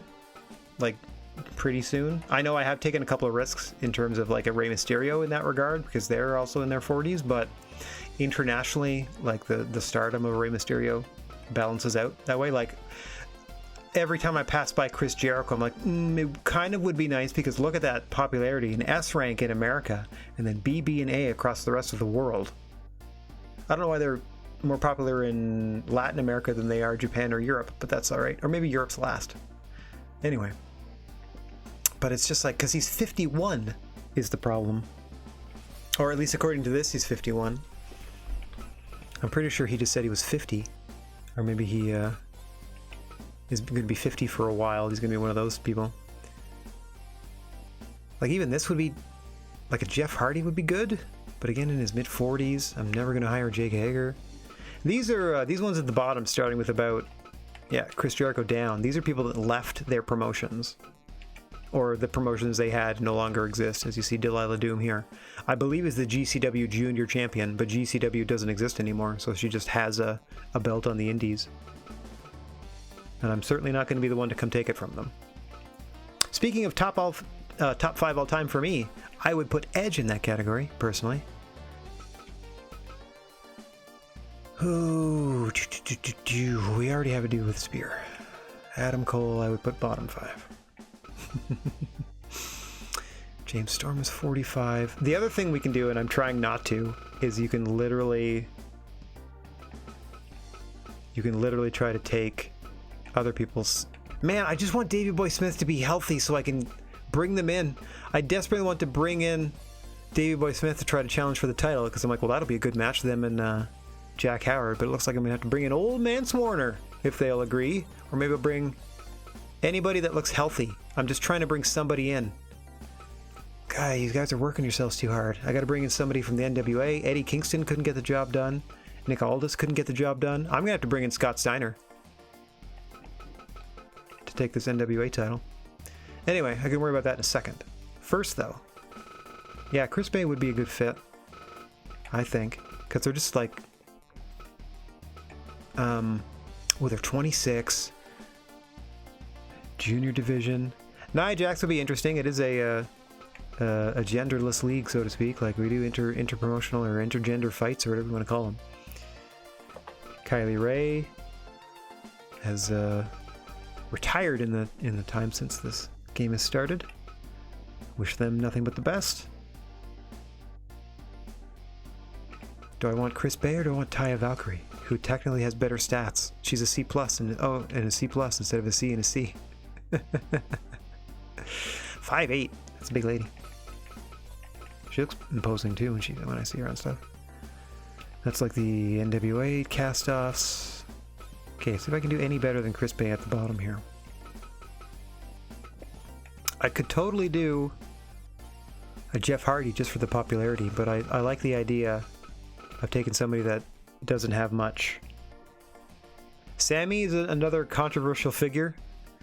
I don't like the spitting, but beyond that, I don't have a problem with stuff he does. Just the stuff like the spitting is gross. Oh man, why does he have an A popularity? Oh geez, this is actually a really good steal if I get this guy. Like, nothing against Chris Bay, strong style, popularity C in the junior division, but showman, which is still okay. 1200, still alright, but attack and a defensive B, that's where they start.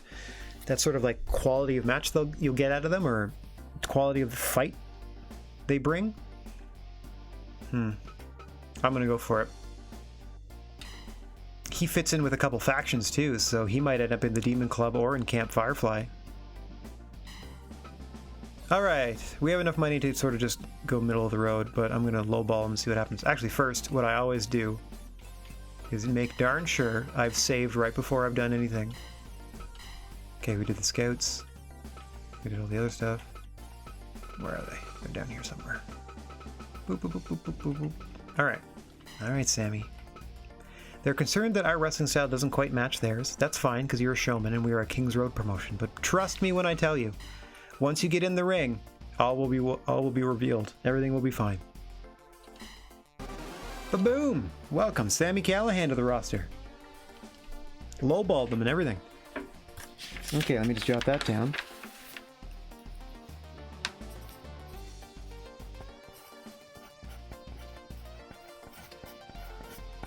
Someone else to throw into the mix. That's awesome. Oh, bringing us up to... I think I may have miscounted before. We have like... I think we have 18 juniors and 22 heavyweights now. So we're pretty even there, and I try to keep it that way. Definitely going to go for a couple heavyweights next, though. Okay.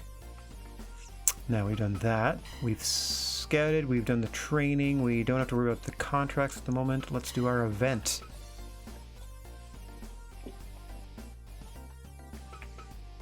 Okay. Standard, normal. I think I have some prearranged title matches I'm going to check my notes for here. Yes, indeed. Okay. Title match in the 10 slot. Roman Reigns was last time. What's our biggest belt that we're putting on the line here? Oh, Scorpio Sky. The GWA Junior title is our second most prestigious title. And they were facing... If they're healthy, I should check that first. Who's hurt? Oh no, Scorpio Sky is in poor condition. Crap. I meant to keep them off the card then so they don't get hurt. I was planning to do them in Gargano based on that tag match last month, but they beat each other up too well. Oof. So you got to take a look at the condition, and also you can visually see green to red various parts of their body and how they're doing. Gresham's beat to crap. So Gresham and Sky. Oof. Yeah, well, no wonder Darby Allin. Okay, everyone else is okay? Oh, these are all just the junior competitors as well. Dang. Okay, so can't put that one on the line. Roman. Back into action right away. Alright, this is going to do more wonders. Shane Taylor's still up for a month. Let me update that. Can't wait to have Shane Taylor back. Them upsetting Brock Lesnar for the NXT title is one of my favorite moments so far. Okay, I'm just checking everybody's condition and then we'll determine a challenger. Yeah, Scorpio we've already assessed. I mean, they can work if they are like yellow or orange.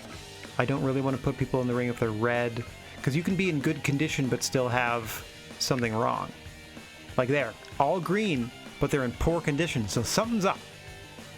So we're going to go ahead and keep them off the show for now. Everyone else seems okay, going all the way down. Oh, no, okay, Darby, we already... Okay, so this is going to change a few things. Mostly that I can't have a couple titles defended that I wanted to because of they're still too hurt. We need a challenger for Roman Reigns. Could be anyone because these belts are open weight. Ooh, you know I have not done Bray versus... Ooh, can you imagine if he wins and then leaves with the belt?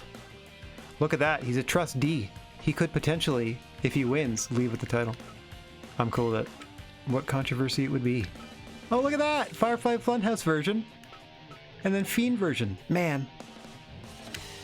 Tip of the cap again. I think that's another Avenger 3 creation. Like, just so thorough. Okay, so that's our title match coming up. That brought about 2,000 people. What else can we do? Let's do... Oh, we were going to put the tag goal on the line. So Tony Storm and Penta El Zero M, representing the Demon Club, are our tag team champions. So let's find them some competitors. Okay, we're still going to do Walter Brock. So let's... how's Tyler Bate feeling? How are you doing? Okay, Matt Robinson. And... Ooh... Yeah, it's only yellow. Tyler Bate, do you have matching trunks? No, doesn't worry. Don't worry about it. Okay, so a little faction warfare there. Now we're 10th full. Okay, what other title matches do I... Oh, let me do Brock and Walter here. Where's Brock? Stardom champion. If you wonder why I'm bunching them all in a row here, it's just I'm setting them up, and then I can move them throughout the card after I have them all booked. Because I'll spread out the title matches and then I'll fill in the middly bits with other fun stuff. Okay. Oh, GCW. Let's do Coda. Who's going to defend against... Get down to Camp Firefly. Mr. Brody Lee, another D-Trust. Let's put him in the gold. Okay. Oops. Back that up. Now I was going to do Darby Allin.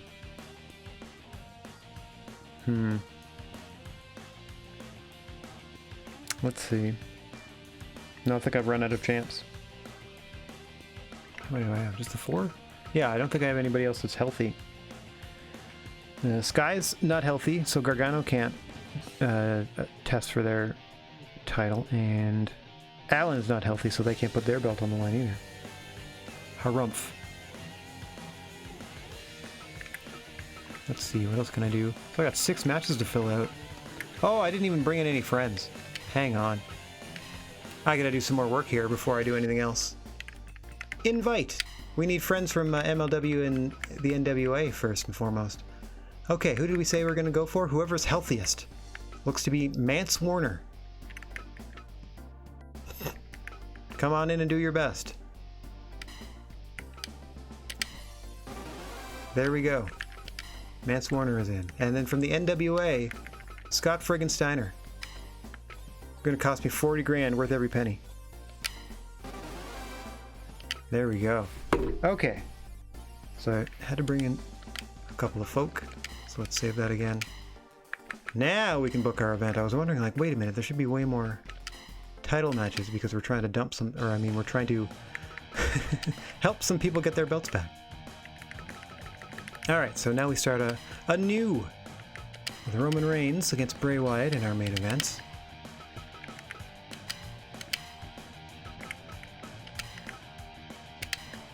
And we had Brock and Walter.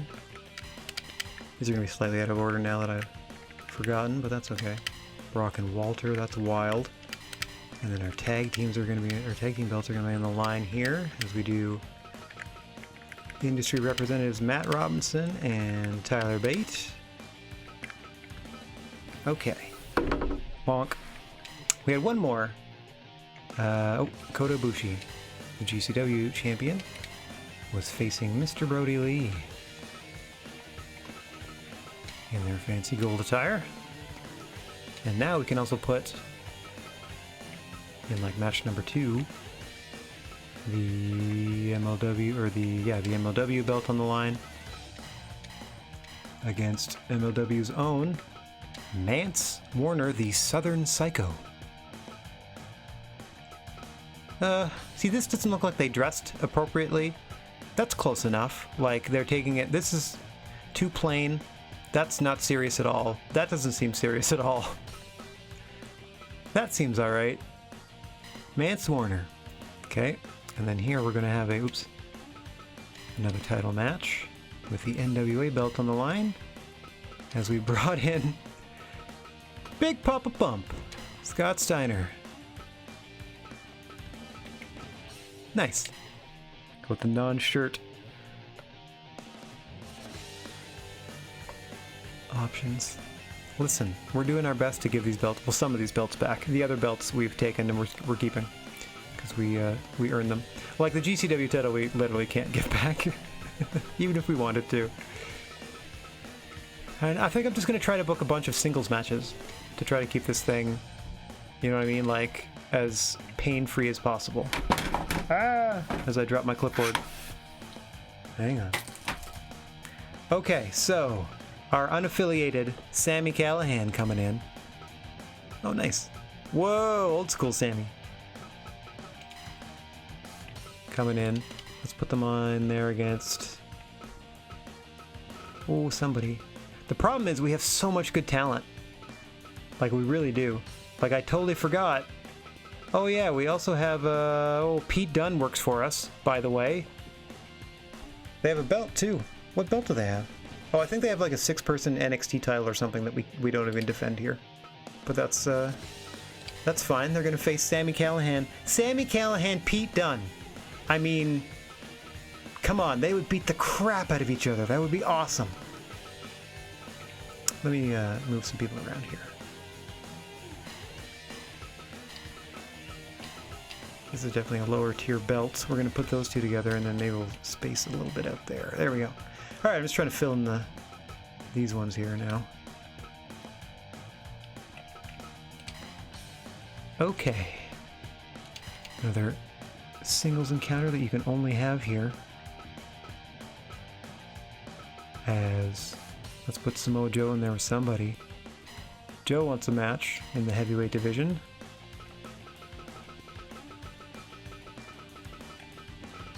Joe against Luchasaurus, sounds good. Luchasaurus striking out on their own, has left the Camp Firefly. Has nothing to do with the fact that I only like to have 5 people in a faction. Dalton Castle. Alright, let's give AJ another match. You want to go Ray J? Let's go Ray J. Here you go. Just for kicks. Oh, we're already at a full house. We haven't filled the card yet. Oh, we're so close. Do you think I can do one more match that gets us over the top? Can I book a 4,000 plus match out of just nothing? Okay, let me, hang on. Let's go through my factions. These are... okay, David Houston's fairly popular. I'm gonna go super popular. So Daniel Bryan, 1,000,000%. Let's put him in their Seahawks gear. halfway there. We got to get Danny Bryan, the right opponent, and we will have booked a card that got us a $4 million gate, if this works. You think I can do it with Dalton Castle? Is an A. Oh, that's awesome. This should work fine then. Let's put in that. Oh, baby! That brought another 6,000 people. We just made $4 million on the gate. That's the maximum we can charge for a show in like anywhere. So we are cock of the walk in America after this one. Oh, that makes me happy. Okay, we've satisfied all our obligations to defend new titles. We're resting some people. We're defending some other belts that we need to put on the line in order to get people in the door. We're having a great time. We're having a great time. Confirming that right away. Okay. Do a quick save. And what I started doing halfway through this was producing merchandise after I booked a card, because I used to do it beforehand, which was kind of dumb of me. So let's just do a short run of some stuff. Goods. I only do like 1,000 masks. I like the scarcity of them. They're real expensive too. But these things, we got 40,000 people. I'm going to try to feed half of them. So there, it's going to cost us about $1 million to put the show on, but we just cleared $3 million on ticket sales, or $3 million in profit on ticket sales. Now, what I'm also going to try to do to help people out is estranged. That's because we stole AJ from them. New Japan likes us. AEW hates us. NXT hates us. DDT doesn't care. Ring of Honor hates us. Most of the other American promotions hate us. Dragon Gate doesn't care. All Japan is alright. Noah loves us. Impact doesn't care. NWA likes us. MLW likes us because we've been sending people, well, we've been hiring their people to come in and try to help out, you know? So let's try to make more headway with some of these promotions that we can. Whoever's indifferent. New Japan is normal, so let's try somebody healthy, somebody that likes us, somebody that's got, like, let's send Zeus there. They're in great shape, and they're super popular in Japan. Boom. Alright, we sent Zeus to New Japan. Maybe we can send one more. Oh, Doc would be good too, yeah. Good choice. If they're healthy, let's get them over there. Oh, yeah, ABCC? Perfect. They're part of the Discliz. Let's get Doc over there. No! Did not want Doc's participation. That's weird. And then meanwhile, we'll send... we can find somebody a little more popular. How about... looking for international popularity. Like, ooh, Mirafuji's got too many belts. So that second number you want nice and high. Osprey? A B. No, I don't want them to further injure their neck. That's too bad that Doc Halos fell through there. That would have been perfect. Let's try Finn. How about Finn? There we go. Sent Finn out to All Japan. Yeah, I know. He used to work there. But that they don't necessarily have that same relationship in our universe. That's okay, though. Alright, so we sent Finn out to All Japan. We sent Zeus out to New Japan. Trying our best to be a little better about how we treat the other promotions. At least the ones that we can repair a relationship with. Because some we cannot. In North America for sure. Well, we're trying. Get these belts off us. Scott Steiner canceled? Mance Warner canceled? Okay. Nuts to that. What are you ding-dongs doing? That half of our gate disappeared. Okay, so this is why I save before I load. Not a chance. Not a chance are you doing that to me. So let's load this again and see if they come to their senses. That's ridiculous. Nope, Steiner canceled and Mance Warner canceled. Wow. I'm gonna try again. I'm gonna keep doing this until they don't. I can accept one cancellation. 2 of them in a row is ridiculous. Also, we have a friendly relationship with both of those promotions. We're literally bringing them in to challenge for their titles so that we can bring them back to their promotion. What are you doing? Do you want to die, Major League Wrestling? Do you want to die, NWA? Because I can make it worse. I can make it worse. I'm trying to make it better. I can make it so much worse. Wow. They are hell-bent on not showing up. Huh. Okay, that was 3 times in a row. We're going to go up to 5. If it happens 5 with no changes, I'm just going to let it happen, and we're just going to have a crummy event for the second half of this show. We're just going to live with it. We're just going to eat it. We're just going to eat it. Oh, everybody showed up. Oh. See, my main point with that sort of thing is, how dare you do that to the fans? There are 40,000 strong, over 40,000 strong. They're all here to see every match. You know what I mean? Like, there are Mance Warner. There are people that may have never seen Mance Warner before that will go back to MLW and check it out based on what Mance does here. Like, how do you do that to both your fans, your entire promotion? Like, disgusting behavior. Anywho, it's not like I'm telling you beforehand that you have to job or anything like that. I have no control over these match results. If anything, I would want to play as Jack Howard or play as the challenger and defeat my own champions. Anywho, another debut coming up as new signee Sami Callihan, fresh in the junior division, takes on another junior competitor, Pete Dunne, as we can finally have non-title matches that build up credibility and challengers. I am very excited for this one. This would be a barn burner in real life. As I said, these two would beat the crap out of each other. Oh, I should have double-checked what Callahan's finisher was. It might be the Cactus Tribute Pile Driver. But I am unclear, as he has many vicious offensive moves. Pete Dunne, of course, will be looking for that bitter end. That is absolutely in the game because it's a created move and everything.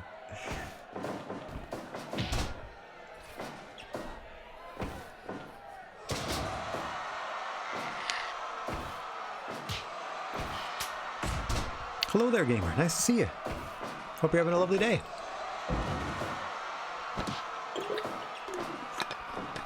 You were just in time for the GWA debut of Sami Callihan. In the ring now against Pete Dunne, having his fingers broken. Into an armbar there from Dunne. Nice follow-up to the finger snap.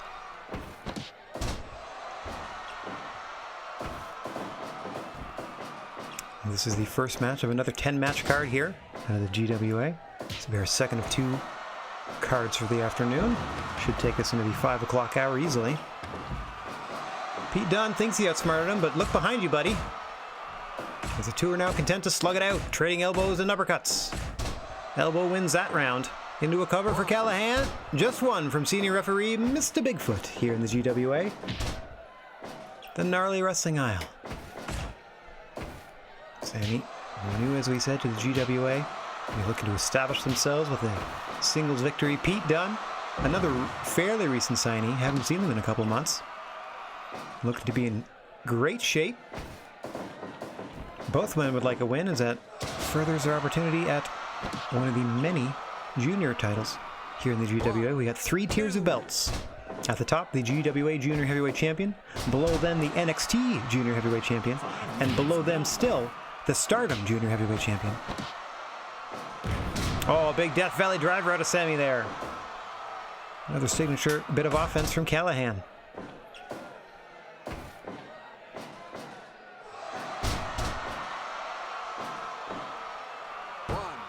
Two. Just a 2 count. Says Mr. Bigfoot. Where do you land? And I'll ask this since you... Oh, Pete Dunne is your second favorite NXT wrestler. Oh, nice. Yeah, they're incredible. Especially now. They are ripped. Putting quarantine to good use. The only thing I don't like about Pete Dunne in their current NXT incarnation is the mouthpiece they are associated with. Finn, this second go-around with NXT is a lot better than his first go-around when most of his offense didn't look like it could break an egg. But now he's closer to like Prince Devitt in NXT now, and it's a lot better. It's a lot more entertaining. Oh, nice reversal there into a backdrop from Pete Dunne. Callihan now shakes it off, and there's that big pile driver we spoke of earlier.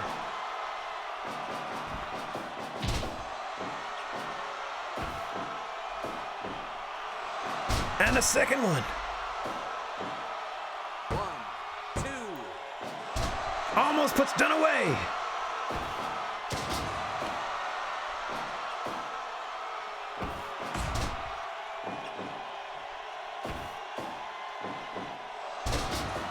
Butterfly suplex there out of Pete Dunne.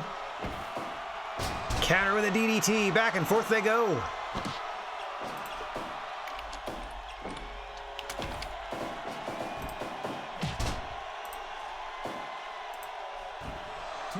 Big elbow off the top from Pete Dunne. Into the chest of Sami Callihan.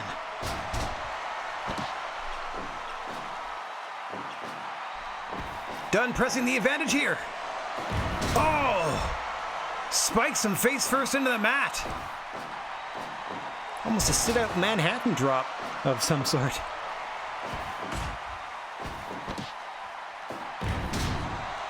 Oh, other way around, gamer. High five first. Appreciate that, though. Oh, into a stretch muffler. More signature offense from Sami Callihan.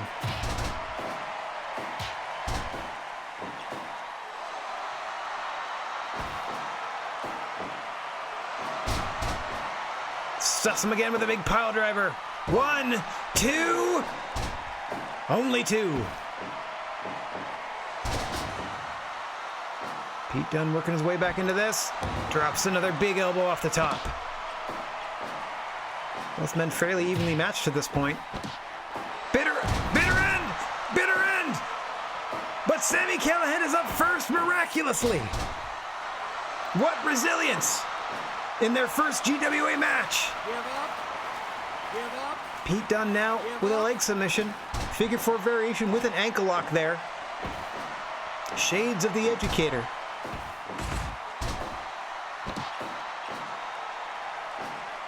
Got it locked on again. Give up. Mr. Bigfoot in good position here to call for the submission if it happens. No. Callihan breaks free once more.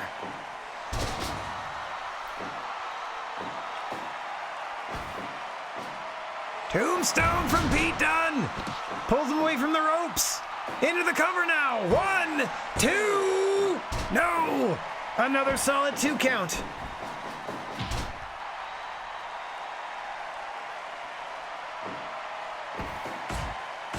Crowd solidly into this one as they are still slugging it out at 15 minutes plus. Pete Dunne winning that exchange with a massive clothesline.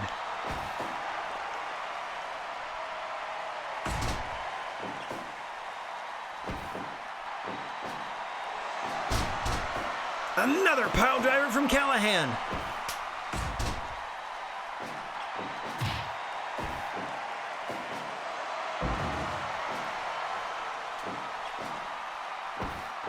Off the ropes they go. Big backdrop there from Dunne. Just trying to keep Sami off his game. DDT, that's going to stun Dunne. You done been stunned, Dunne. Back and forth. Both men looking for that knockout shot. Oh, big elbow there.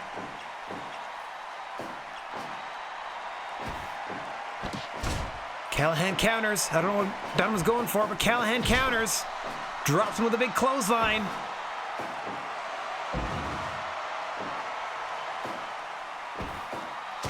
Complete shot. Into that submission. Sami Callihan taps Pete Dunne. 18.5 minutes. Had an arm locked. Had his legs wrapped around his throat. Pete Dunne, no choice but to tap there in the crooked head scissors. A 5-star classic to open up this one. Great showing from both men. Yowza. All right, now the first of our guests has arrived. And there was never any doubt as to their presence, as Mance Warner is in from the MLW to attempt to take the Major League Wrestling Championship back to that promotion. They must first wrest it from the hands of industry leader, Hollywood hunk, Jack Howard. Let's get down to the ring and see how this one shakes out. Pete Dunne dream match. I want Pete Dunne Tommaso Ciampa. That would be a good one, if you're just thinking NXT strictly.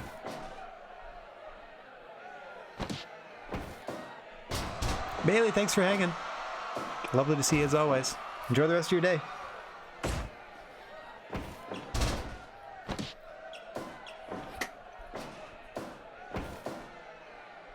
Don't know if Jack Howard knows what to make out of Mance Warner. I don't know much about him.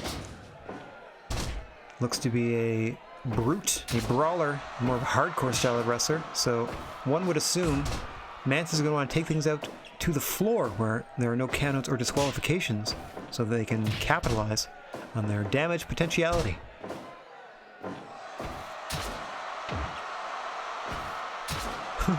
Seems to not be shy about poking the eyes, is Mance Warner. Anything to get a victory here for the MLW Championship. Jack Howard trying to shrug it off. Storied career in the GWA. One of the founding fathers. One of the 4 remaining roster members of the 6 that first populated the GWA and are composed entirely out of characters developed by and for this Fire Pro Wrestling game. They are fictional entirely, whereas everyone else in the universe, and there's about 700 or so wrestlers populating the full wrestling landscape in this Fire Promoter mode, are all really real and created and on display in the Steam Workshop and available there to freely download. Let me remind everyone that there's currently a sale going on Steam. You can get Fire Pro Wrestling World for about $5 US, I think. And then most, if not all, of the DLC is on sale to varying degrees, between 40 and 80% off. The Fire Promoter mode, specifically, that we are currently enjoying, is, I think, like $7 American, maybe, on sale. So for about $15, you can get a wrestling game wherein you can populate it with thousands and thousands of wrestlers and then create a wrestling landscape where you run a promotion too. Jack Howard there, trying to get my plugs in. He's trying to put Mance Warner away, and here he goes with this package pile driver. The speciality of Jack Howard, 2. Warner escapes again. The whole time I've been talking, Jack Howard has been establishing himself as a dominant competitor in this one. Champion with a firm grasp on the MLW title, doesn't look to be relinquishing it anytime soon. We will see how things progress, though, as Mance Warner is still in this one. Don't want to count anyone out before the final bell rings. But so far, no good for Mance Warner. Into a bridge! Almost puts the challenger away. TKO now from the champion. Jack Howard is feeling it. 1, 2... Stronger kick out that time for Mance Warner. Club run blow to the back of the head. Keeps working that headbutt. Not as effective as he would like. I think he underestimated the resilience of a Jack Howard, who looks to be putting Mance away with a second package pile driver. And that'll do it. Kicks out at 3.1, but it's too late. Jack Howard retains the MLW belt. No wonder they didn't want to show up. They had an ass whooping waiting for him.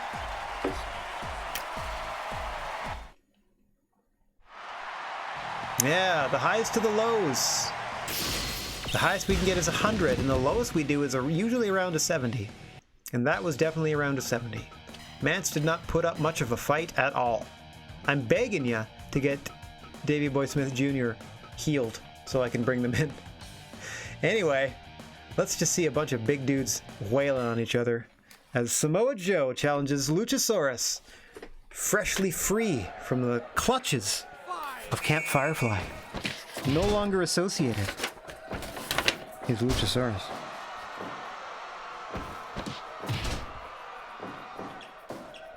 Oh, next month I get Shane Taylor back too, because they're back from injury. Nice.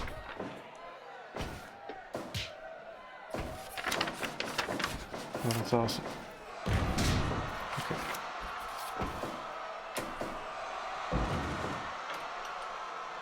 Smojo, sort of a perennial challenger and rare champion in the GWA. We did send them out to Noah once, and they came back with the GHC Heavyweight Championship, so that was nice. Luchasaurus briefly flirted with the MLW title early in its arrival here in the GWA, but hasn't really clicked like they would want, like anyone would want. Certainly hasn't worked their way up the card to challenge for the GWA belt. And more than once has Luchasaurus. Samoa Joe's been there a few times, always the bridesmaid, but never the bride. Can't quite get over the hump and win that main championship as Samoa Joe, but always a threat are both men, so let's see which among the two is more threatening in this one.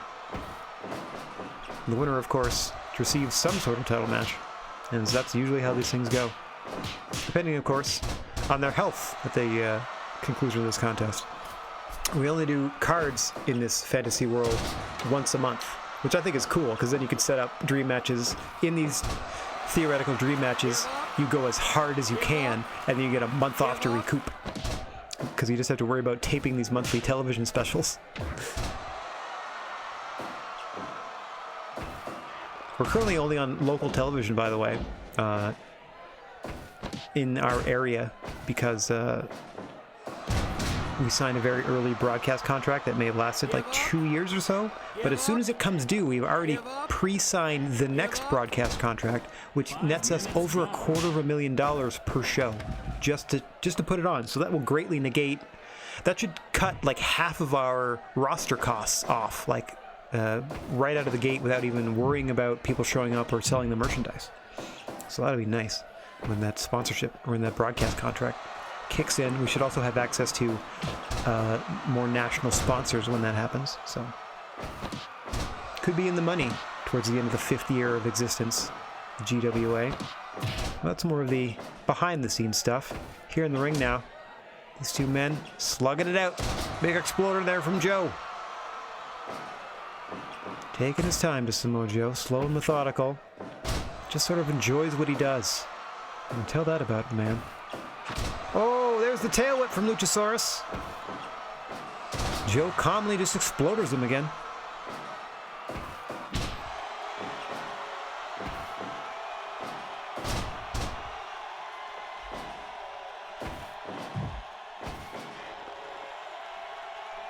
Working his way to the back, back to the center of the ring. Knows you can't be near the ropes to pin or submit your opponent. Excellent ring psychology out of Joe. Another exploder, this time close to the corner. Luchasaurus and those long legs, got to worry about them getting caught up on the ropes. Could lead to some serious injury, as he now creates a little time and distance, sending Joe to the floor. Luchasaurus looking to clear the cobwebs and get back into this one. Got to get something going here, as the momentum has been solidly on Joe's side for the past few minutes. Most of the larger offensive moves are coming from the Joe camp in this one. You see a nice snap suplex there. Joe just taking the big man off his feet, keeping him dazed and confused. Luchasaurus doing their best to fight their way back into this. Big headbutt drops Samoa Joe. Nope, doesn't have enough to come off the ropes with anything. Oh, that was the Samoa Joe feint. Feinted out that kick from Luchasaurus, and Joe just punched him in the face. That was cool. Joe now, big suplex, sending Luchasaurus to the outside. Likewise, not looking for a breather. My apologies. Thought he was going to go to the center and take a bit of a breather. No, he follows Luchasaurus to the outside. And as you know, there are no disqualifications or countouts on the floor. Anything goes, and so it shall. Samoa Joe with a big slam.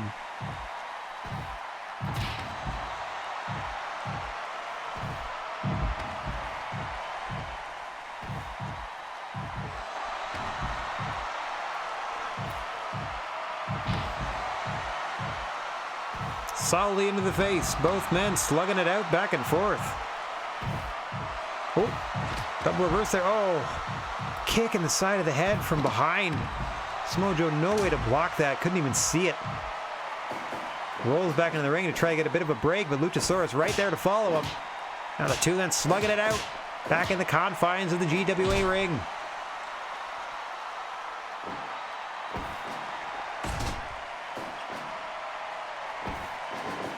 Off the ropes.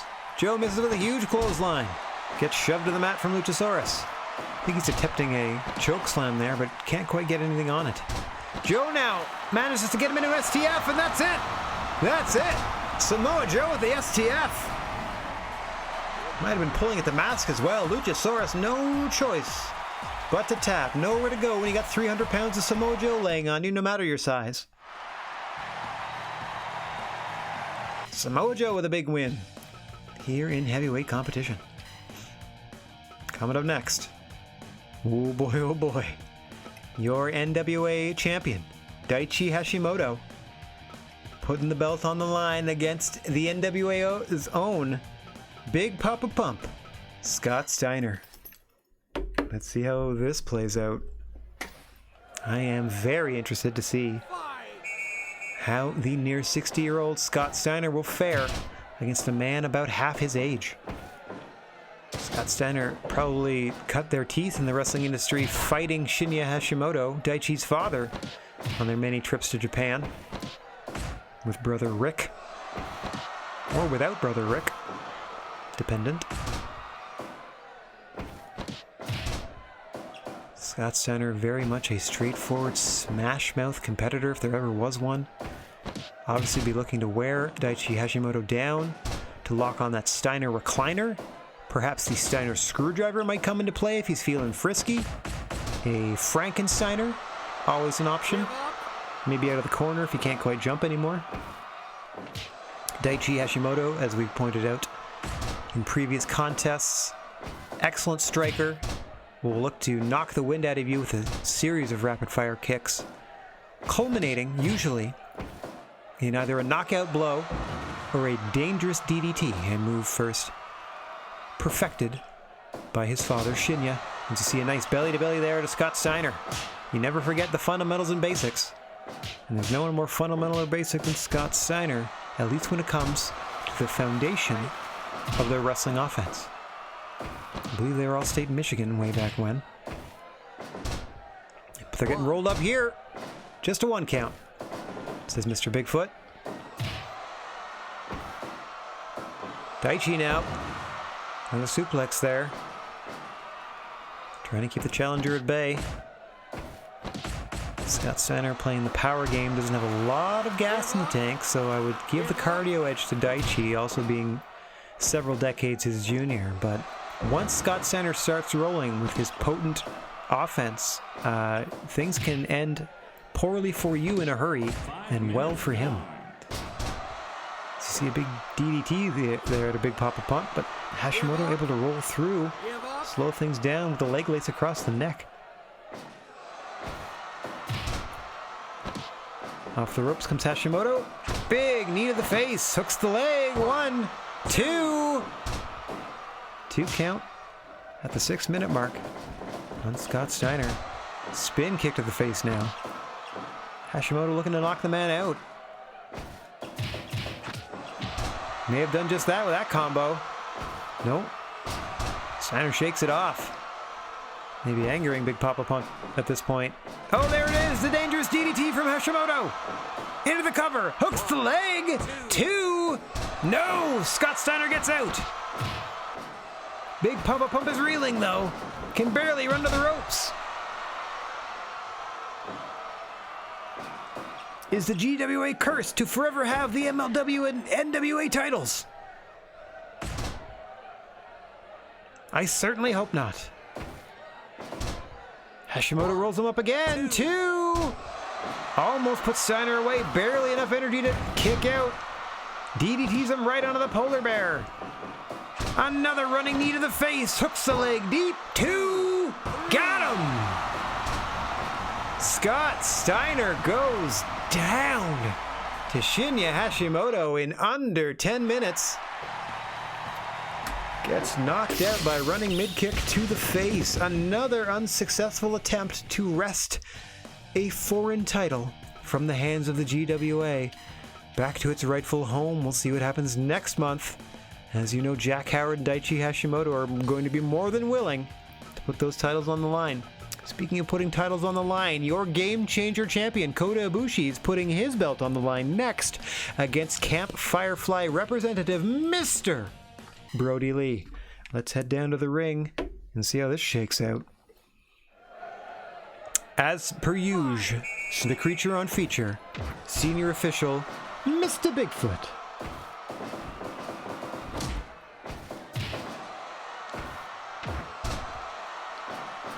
Oh no, Kota Ibushi busted open almost right away in this one. That kid paid dividends for Brody Lee in a hurry.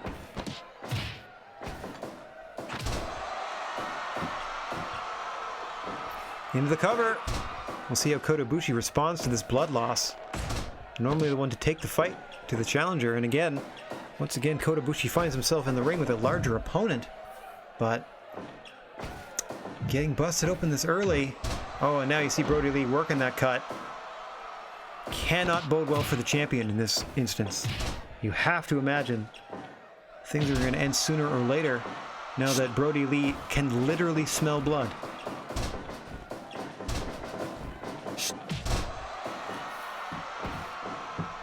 Kota Ibushi, to his credit, is going to fight to the bitter end here.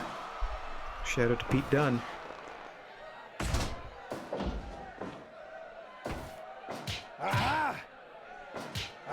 Not going down without a fight is your GCW champion as he kicks away at the midsection of Brody Lee and chops the big man down. Undaunted is Kota Ibushi. Just a 1 count though off that moonsault pin attempt. Oh, and back to the face. Working that cut is Brody Lee. Shooting star pin this time. Another 1 count.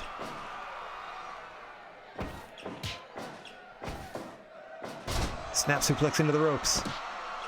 And it looks like, am I wrong? Okay, I thought maybe Brody Lee had been busted open, but no, that's a stain from Kota Ibushi from applying that snap suplex. 5 minutes gone. 5 minutes deep. Kota Ibushi is responding well to this open wound. Pouring it on now. Trying to do their best to level the playing field, but every time Brody Lee gets a chance to hit any offensive maneuver, you just gotta cringe at the prospects of Kota Ibushi in this one. Oh, what a big slam there. Kota Ibushi undaunted. As we said, not going down without a fight. Will fight to their last breath. Huge Dr. Bomb from Brody Lee, though. 2. Almost does the deal. Golden Star Powerbomb from Kota Ibushi in response. A no count. Another Dr. Bomb. 2. No. What a sequence. Kota unable to get the powerbomb off at all that time. And in the process of blocking it, Brody Lee sends him out to the floor.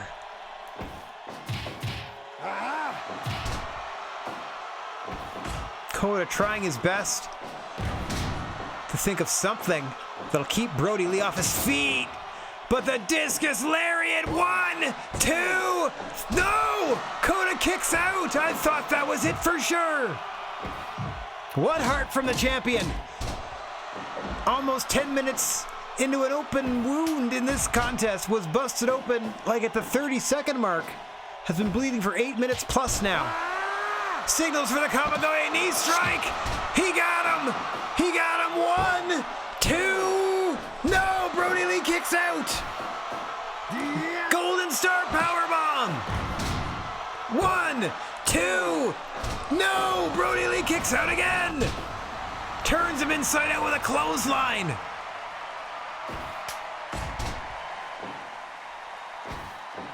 Another Dr. Bomb from Brody Lee, but too close to the ropes this time. Kota Ibushi able to break up the pin attempt. Screams in frustration as he heads to the top. Stardust Press gets nothing. Too close to the ropes. For Lee this time. Into the corner he goes. And now they're going to slug it out, trading punches and kicks. As Brody Lee trying to bully him closer to the center of the ring. What a kick from Ibushi to win that strike exchange. Champion looking to put challenger away here. Another. No, what is this? What a suplex. 1, 2, 3. Got him. Kota Ibushi hangs on to win. What courage. What resilience. What fighting spirit from your GCW champion. And the crowd agrees as a Phoenix Plex does the job. That's got to be like a Joshi move or something. That was wild. Wild, I tells you. And then we're going to follow that one up, just for funsies, with a singles match between AJ Styles and Rey Mysterio. Welcome one and all. GWA, the best world-class roster of professional wrestlers anywhere in the world. I defy you to find a better roster. Especially in this fantasy world that we're currently inhabiting. But I mean, as a 40-person roster goes, I feel like we're crushing it.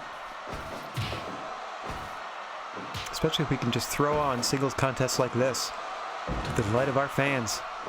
As you see the two Lucha competitors here in GWA. I should have styled this as a Lucha match instead of King's Road. That might have helped the fans enjoy it more. I don't know.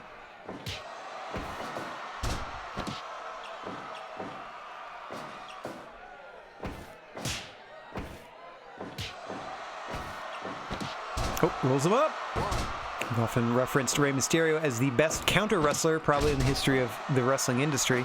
Nobody's won more high-profile matches or titles by countering somebody else's offense into a pinning predicament.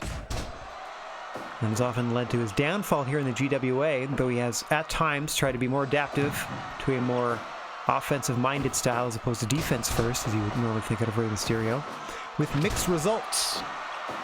But I will say this, true to being a competitor, Rey Mysterio never shies away from a challenge, and accepted that of AJ Styles as soon as it was offered in the center of a GWA ring.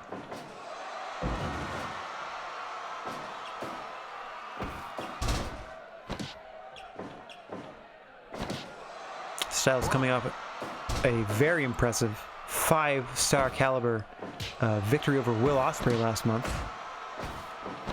Further looking to cement their career here in the GWA with a singles victory over the international superstar, a caliber of Rey Mysterio. Of course, AJ Styles, no slouch in the popularity department themselves. As we here in the GWA employ only the best for our fans, the greatest in-ring talent we can provide you. As you see a 2 count there for Rey Mysterio, says Mr. Bigfoot. AJ out of the corner. Neither one of these men is going to want to stop. Perpetual motion machines are both of these athletes in their matches. I don't expect the pace to slow down even one iota. As both men there, you see up and down at the same time. Styles getting ready to hit that Styles clash. Interesting roll, too close to the ropes though, as Rey Mysterio is able to get a hand under the bottom rope. That pin attempt is broken up. Off the ropes now. Smart strategy by Rey, taking out the legs of AJ Styles. Got a lot of springboard power in those legs. 1, 2. Another roll-up gets 2 for Rey. Off the ropes we go. Swinging head scissor takeover. Rey Mysterio in fine form. AJ not to be outdone. Super kick into a cover. Almost dims the lights on Rey Mysterio there. Just escapes. Rolls him up again. Oh, rolled through does AJ Styles. 2. No. Almost countered his counter. Drop kick to the knee, but Styles pops right back up. Wary of Rey Mysterio's strategy now. To work on Styles' legs. Do not give him the satisfaction of showing how much that may have actually hurt. Rey, if he's able, can work his opponent into the corner for a 619 combo where he hits a splash. But more often than not, as we've said, it'll be something unexpected and a counter to something AJ is doing that usually brings victory for Rey Mysterio. Into the corner goes AJ. Now that Rey's got him close to the ropes, we might see a little bit of magic here. Rolls him up again. 1, 2, no! AJ Styles out again. Drop kick again low. Goes Rey Mysterio to the legs. Springboard in. Hurricane Rana. Too close to the ropes again. AJ Styles steals the code red. 2. No, Rey kicks out. Signature move steal there from AJ Styles. I don't even know how to do that as a player. I don't even know what buttons you need to hit. Up top goes AJ. Big frog splash on Rey. Again, poor ring positioning. Ruining that pin attempt. Oh, phenomenal forearm coming up. Nails him. Into the cover. Hooks the leg deep. 1, 2. No, Rey kicks out. Super kick from AJ. Hooks the leg again. 2. No. Stronger kick out from Ray there, showing his resilience. AJ trying to keep the pressure on. Chops him down to the canvas. Takes a bit of a breather. Gives Ray some recovery time and snaps him over to... Got him! He got him! Rey Mysterio with a head scissor. Stunned AJ Styles and got the 3. He's not the only one stunned after that. And what a match! I would love to see more of these two.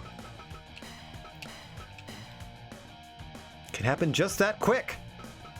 If you're disoriented, your ass over tea kettle, your shoulders are pinned at the mat, it only takes 3 seconds. Alright, coming up next. Ooh, there we go.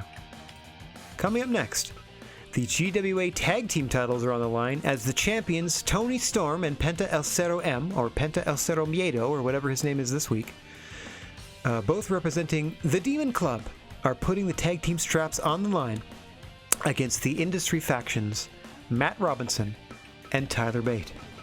Tyler Bate so impressing in his losing effort to win the junior title from the Stardom junior title, from Mark Andrews.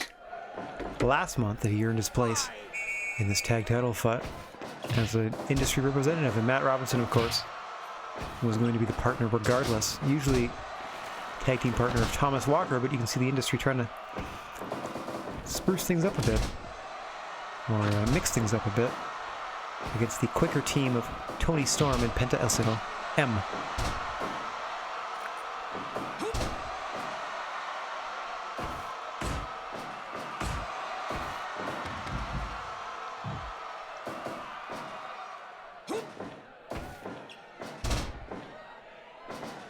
Matt Robinson, again, another founding member of the GWA roster, another purely fictitious wrestler created by the game, and so member of the industry, claiming that they are the foundation of this very league and are upset with others getting opportunities before then. Mind you, they're in a tag title shot right now. Tyler Bate was the second signee in GWA history after Daniel Bryan. Daniel Bryan, of course, has gone on to fame and fortune and is now leading the Dragon Dojo faction, former multiple-time GWA champion, etc., etc. Tyler Bate, not nearly the success that Daniel Bryan has had, even though the two of them were tag team champion partners together for a brief period in the early history of the promotion, has joined up with the industry as the only real-life wrestler in that faction, has drinking the Kool-Aid of what the industry says, that they, the earliest members of the roster, should be respected as the foundation of the GWA and treated accordingly. Let's see if they make the most of the opportunity that they're given here, as, oh my god! That's a Lucha Brothers finish! That was amazing! The double stomp, cradle pile driver to Tyler Bate out of Penta El Cero M and Tony Storm. Tyler Bate immediately tags out. Immediately tags out after that. And why wouldn't you? That was devastating. That looked awesome.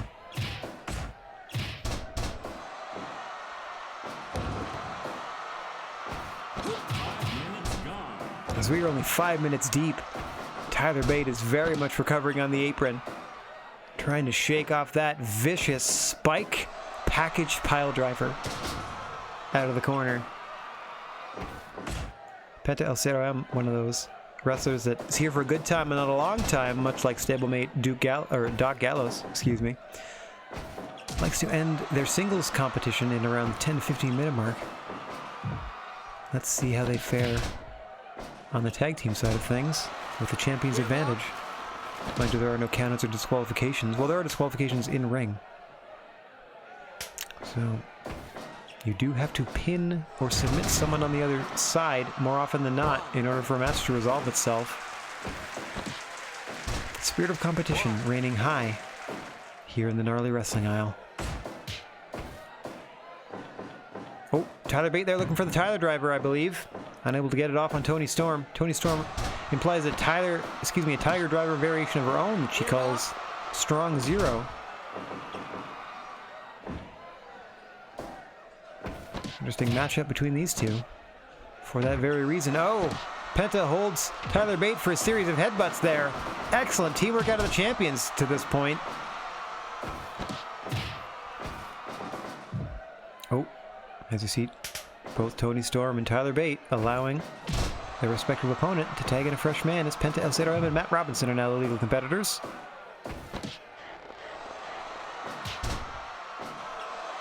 Oh, and into a choke. Matt Robinson applying that body scissor sleeper.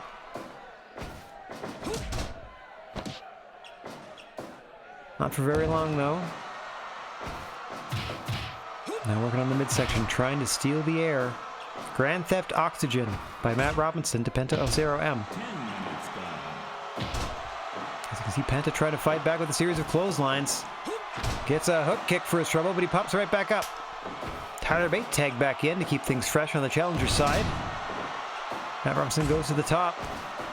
A bit of miscommunication there. Tyler Bate wouldn't let him get whatever move he had planned off. Tyler Bate, though, into an airplane spin on Penta El Miedo. Sets him down gently as he's made to break the hold by the referee. Then scoops him up for a brainbuster.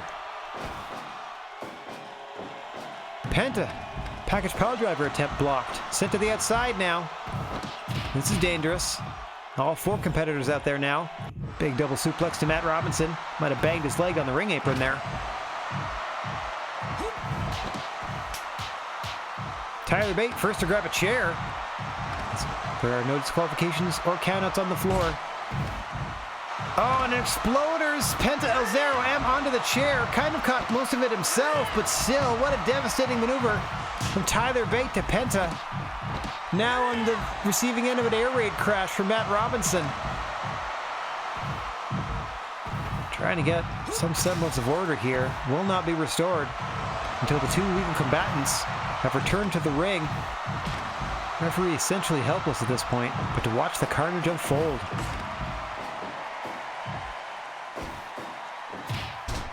All right, Penta now and Tyler, your legal fighters up until that quick tag now. Matt Robinson and Penta El M. Oh, a bit of miscommunication again from the challengers. Allows Penta to make a tag. Now we got Tony Storm and Matt Robinson. Robinson sent into the corner of the champions. Oh, able to counter and hit his pedigree. Pedigree to Tony Storm. Rolls her over. 1. Penta there to make the save almost immediately. Wrong part of town to make that pin attempt for Matt Robinson. As Tony Storm was able to absorb that pedigree, or at least shake it off momentarily. Matt Robinson looking to put the finishing touches on here if they can help it. Tony Storm wins that strike exchange with a vicious headbutt, though.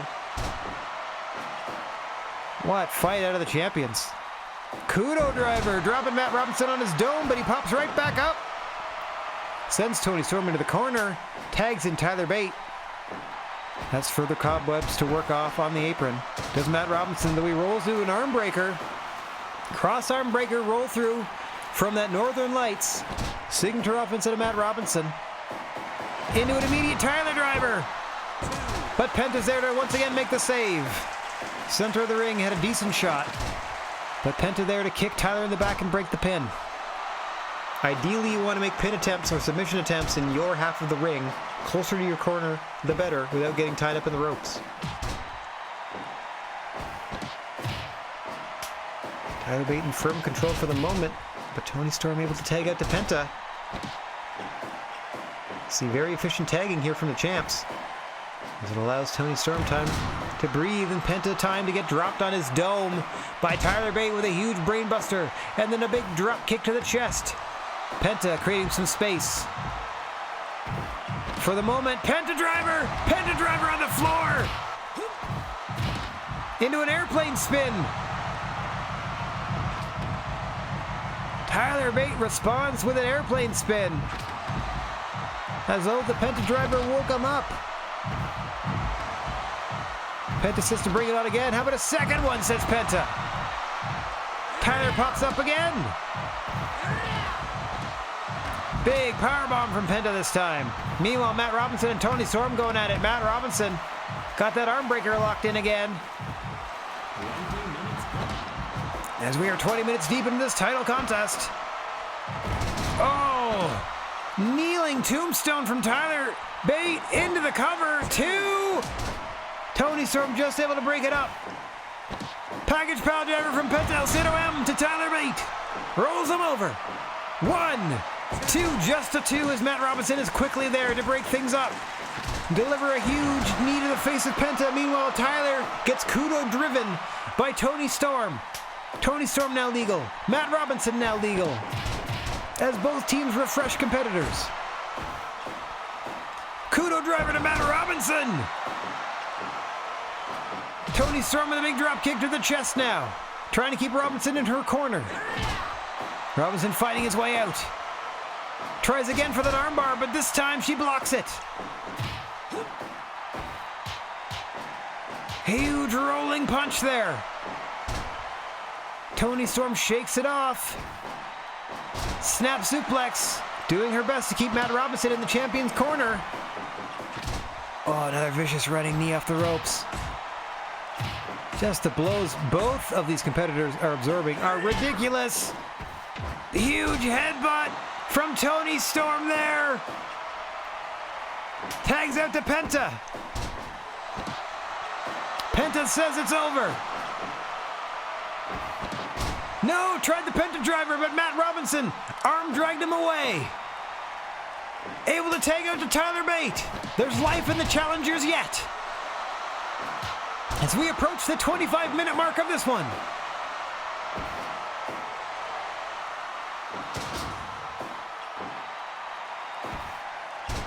Tyler Bate rolls Penta up. 2. No! Robinson cut off Toni Storm, but it was all for naught. Hits that sit-out dominator, though. Toni Storm dazed, can't make her way back there. Now she's off to the apron. Penta with a huge powerbomb. Up top he goes. Waiting for Tyler Bate to stand. Off the ropes. Missile drop kick to the chest. Drags him away from the ropes. Another strike contest. Uppercuts and elbows. Super kick. Super kick from Penta ends that contest. Tyler Bate not so smartly following Penta into his corner where he tags in Toni Storm. Wait a minute. Airplane spin. Airplane spin. Wrong part of town though. Broke it up early. That could have been it. It's a submission move. Tyler driver to Tyler Bate. 1, 2, 3. Got him. She got him. They got him. A successful defense of the tag team belts for Toni Storm and Penta El Zero M, as Toni technically steals Tyler's finish, though they have the same one. The Tyler Driver 97 does in Tyler Bate in this 5-star tag team classic. Ba-boom! All right. Hey, overall card rating's up to a 90. We still got 3 matches to go, including 2 title matches and a singles contest. First up, a non-title match between Daniel Bryan and Dalton Castle. This will help me come down from that title match a little bit, I would think.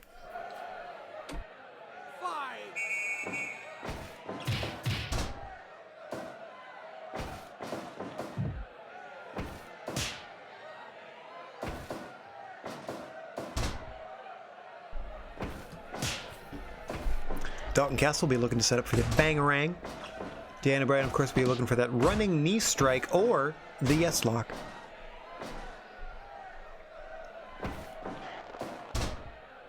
I believe Dalton Castle also had some run of success with a Dragon Sleeper, if I'm not mistaken. He might bust that out as this match progresses.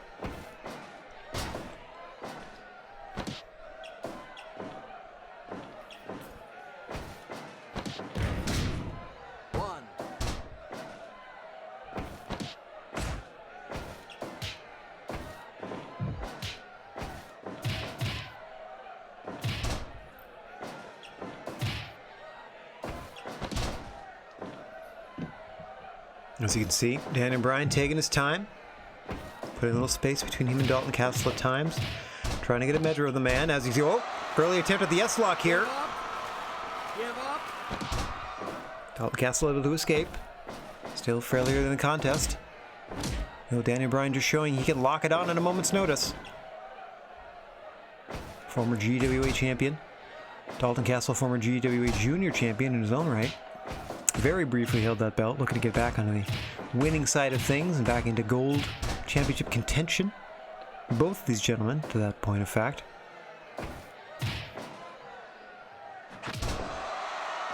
I know Daniel Bryan has been looking to the now longest reigning GWA champion in history, Roman Reigns, the most successful champion we've had, the single most successful reign we've had, pun intended, out of Roman Reigns, looking to potentially end that should it continue past this evening. So that is always in the back of Danny Bryan's mind as you see the running knee strike there. 1, 2. 2 count only. We have seen the best out of Daniel Bryan in these opening 5 minutes. We've seen an early yes lock. We've seen that running knee. Dalton Castle with quite the mountain to climb to get back into this one. As even standing up seems to dizzy him. Off the ropes he sends Bryan, but Bryan counters. Tough getting out of the blocks. Is Dalton Castle.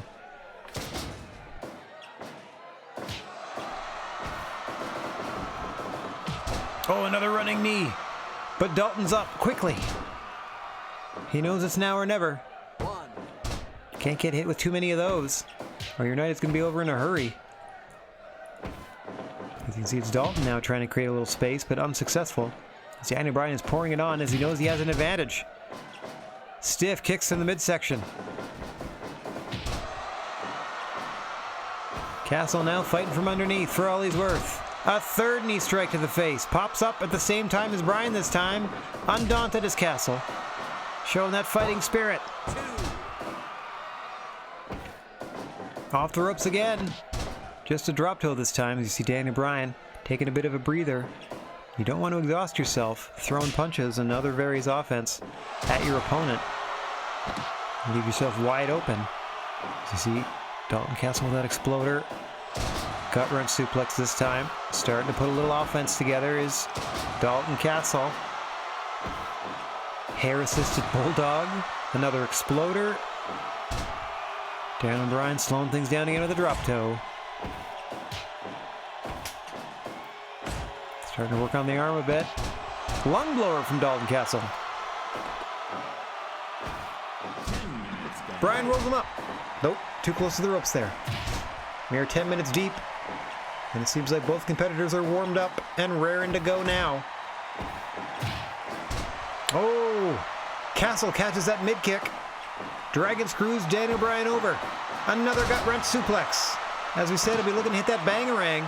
I believe he sets up from a back grapple. Here we go. Oh no, around to the front again. Misses the knee this time. Dalton Castle dodges, but gets hit with those mid kicks.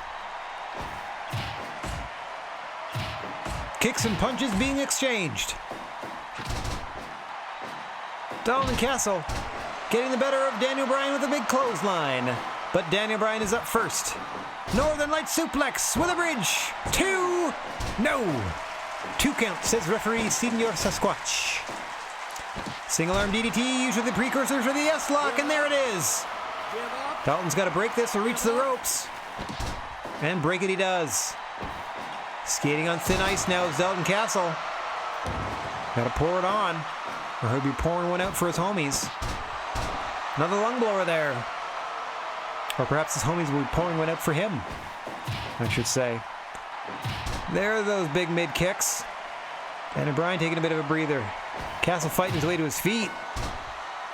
May have feigned being dizzy there. Big punch to the ding-dong, gets rolled up. 1, 2, no! The dirty tactics from Dalton Castle almost resulted in a roll-up. A second punch to the ding-dong from Dalton Castle. Northern Lights again, 1, 2, no! Lung blower from Castle. Into the cover, 1, 2. A 2 count. Exchanging near falls are both men. Dalton Castle posing for the crowd in rapid succession there. Really starting to feel himself.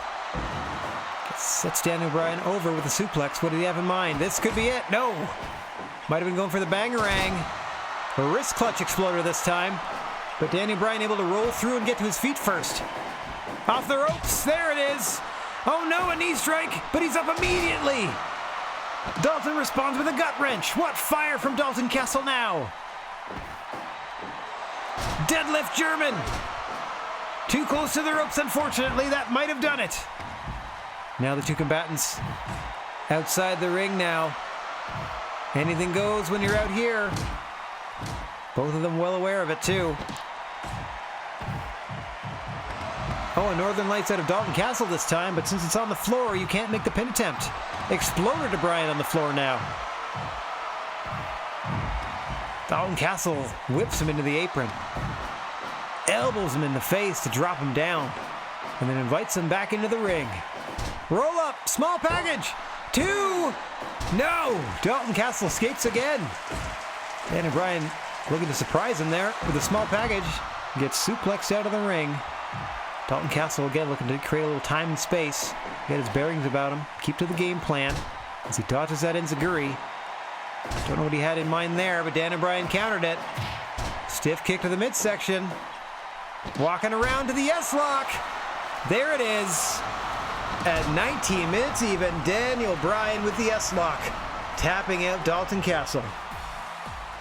Valiant effort on the part of Dalton Castle, but it was not to be tonight, as Daniel Bryan asserting their dominance and picking up the victory here in singles competition. All right, coming up is your semi-main event. Brock Lesnar, the Stardom Heavyweight Champion. Yes, in real life, Stardom is a Joshi promotion, and it was a Joshi promotion in this world as well, when it existed.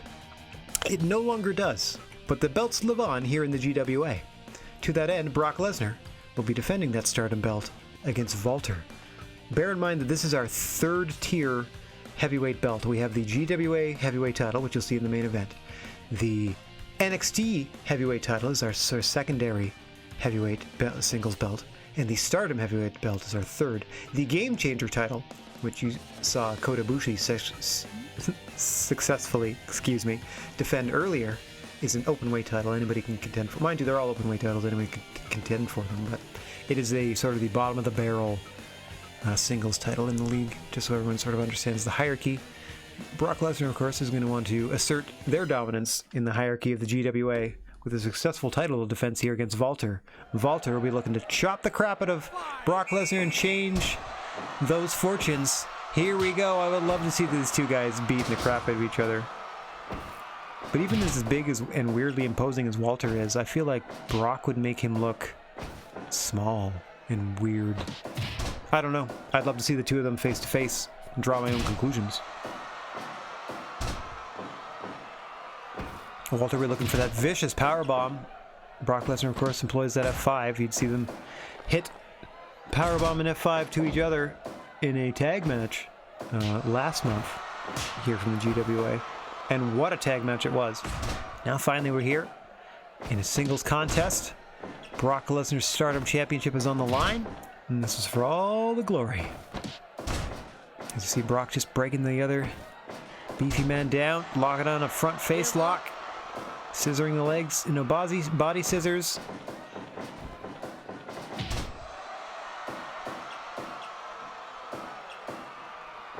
I don't know that you're going to find many people that can match Brock Lesnar's suplex for suplex, but if you're talking about sheer intensity of moves, sheer malice of intent and action, I feel like Walter's a pretty good matchup.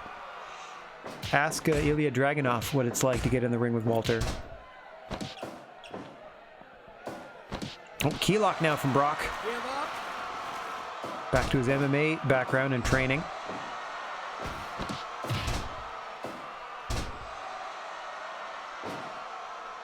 Brock doing a good job of establishing himself for these first 5 minutes. Walter under the gun a little bit. Gonna have to get things going. Bit of a slow starter. Walter can be sometimes when he's not immediately oversizing and overpowering his opponent.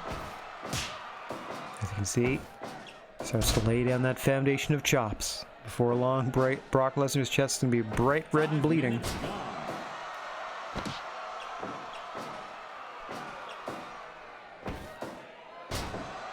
See Lesnar beginning that trip to Suplex City for Walter.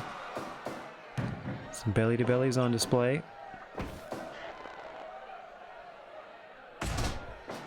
Walter never really seems frazzled no matter what happens in a match. Always seems, I don't want to say stoic, but very determined, very focused, very confident is Walter at all times. Even when they're behind in a matchup, as you could argue they are now. Slightly, but still behind a bit. More high-caliber offenses has come out of Brock than has Walter to this point. That could change shortly, as Walter is able to get a little breather here, get some wind back, get a bit of a refresh.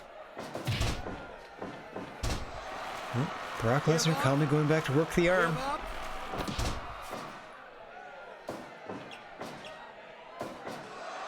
Walter responds with the Boston Crab.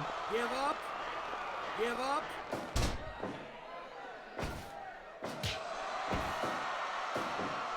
Walter attempting the powerbomb there. Might have been a little early. Brock says he's got plenty left. They're only 8 minutes deep. Walter's been on the receiving end of most of the punishment at this point. As you see a throwing belly to belly there. Launches Walter to the center of the ring.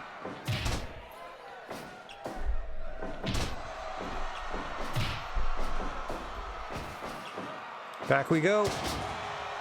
Backdraft suplex there out of Brock Lesnar. Stuns himself somehow. Walter's able to get a big powerbomb off. 1, 2. No!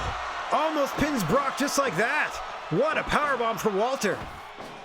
And then he gets thrown across the ring with a released German. Walter up almost immediately into an F5. Into the cover goes Brock. 1, 2. No! Walter kicks out of the F5.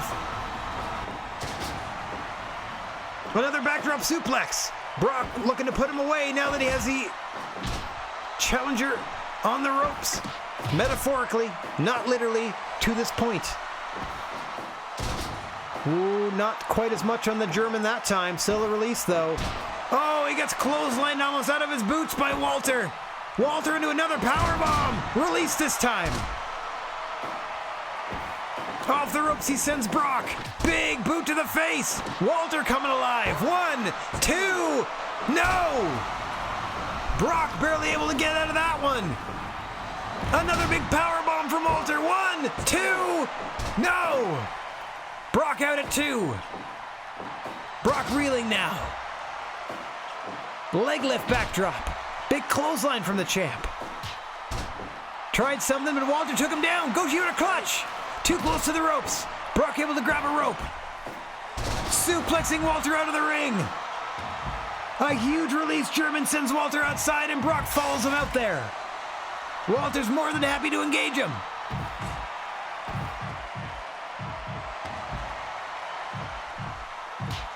Walter up after another suplex. Oh, and a huge chop sends Lesnar down. Walter taking his time, having a good time here on the floor. Huge clothesline to Brock. Powerbomb!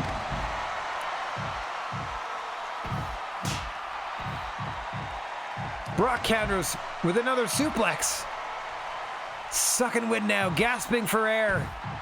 Is your Stardom champ. Oh, what a huge release German into the guardrails. Walter tries to follow it up with a powerbomb of his own, but Brock counters that as well. Both men back into the ring. Sleeper! Sleeper! Brock able to lean on the ropes, though. Get that hold broken. Big boot in the corner from Walter. 1, 2. No. Huge headbutt now for the challenger. Trying to put Brock away. There it is, Gojira clutch! Gojira clutch! And that's it! Brock Lesnar taps out and Walter has won! The winner and new champion, Walter! Alright, I think that's our first title change of the day. Normally, there's a bajillion of them. Brock Lesnar, no longer Stardom champ. All hail Walter. Congratulations. As more gold comes to Dragon Dojo. And that leads up to our main event. Here we are for the GWA title. Our longest reigning champion, Roman Reigns, now in their history-making run, puts the title on the line against the leader of Camp Firefly, Bray Wyatt. Let's see how this goes. Let's see how this goes. It's also risky because Bray Wyatt has like a D in trust for whatever reason. So they might win the belt and then quit my promotion, which would be amazing.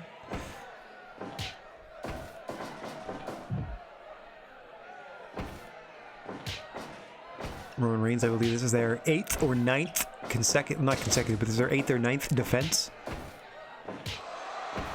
In a now record-setting championship reign here in the GWA since winning the belt from Darby Allin many moons ago. Off the ropes here. Just a clothesline. Thought Roman may have been looking for the spear early. He can hit it early and often. All he has to do is run at you. If you put yourself in a position where you might get speared, y'all gonna get speared, son.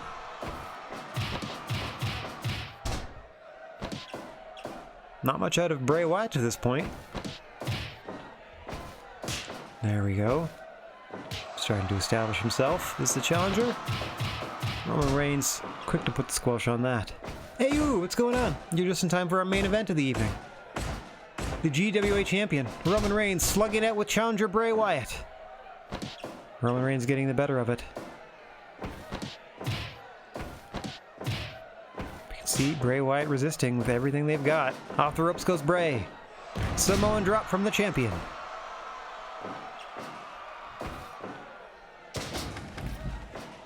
Bray Wyatt sending Roman Reigns to the floor.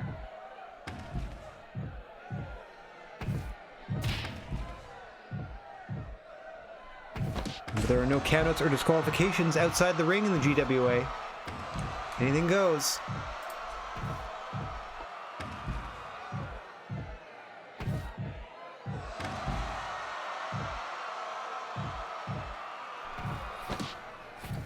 As these two athletes are going to slug it out here in contest for the richest prize in the gnarly wrestling aisle, the GWA Heavyweight Championship.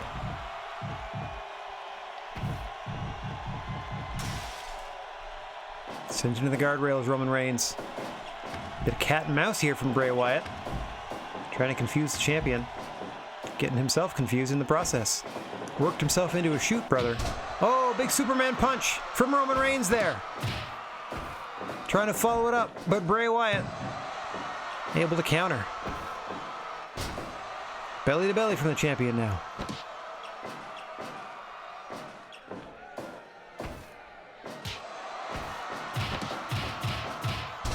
Down goes Bray once more.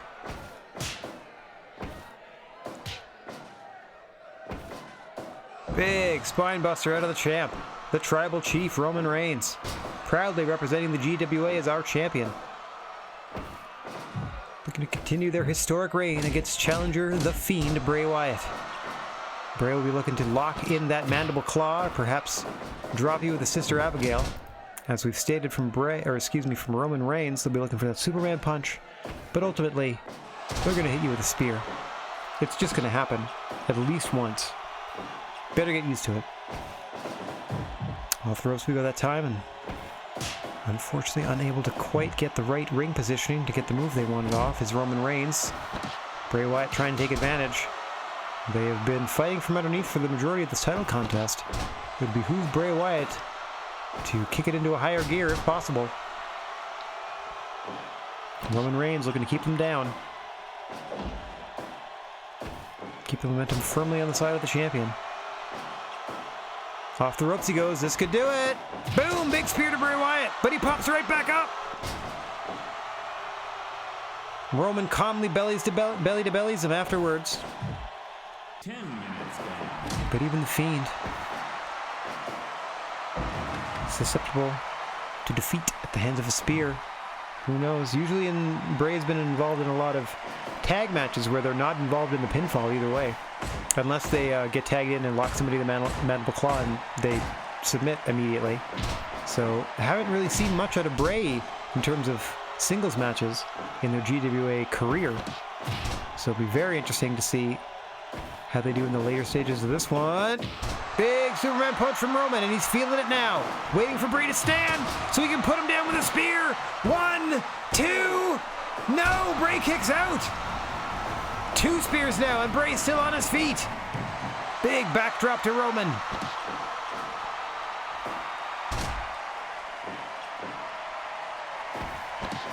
Oh, half and half suplex dumps him on his head. Then Roman suplexes Bray to the floor to get a bit of time and distance between them so the champ can catch a bit of a breather. Challenger doing the same on the floor before returning to the ring. Here we go with a bit of a reset of the 13-minute mark. Into the corner goes Bray. Big clothesline from Roman. Mandible claw! Mandible claw! Too close to the ropes, though. Mr. Bigfoot's got to break it. Bodily shoves Roman to the mat. Oh. Roman goes low. Kick to the upper inner thigh. Sister Abigail from Bray, but he can't follow up. Big spinebuster from Roman in response. Rakes to the eyes. Rakes to the eyes. Huge headbutt from the Fiend. Champion and challenger. Back and forth they go. Mandible claw. Mandible claw. Nowhere to go from Roman Reigns. He's got to break this hold, and he does. Champion holding on by a thread now.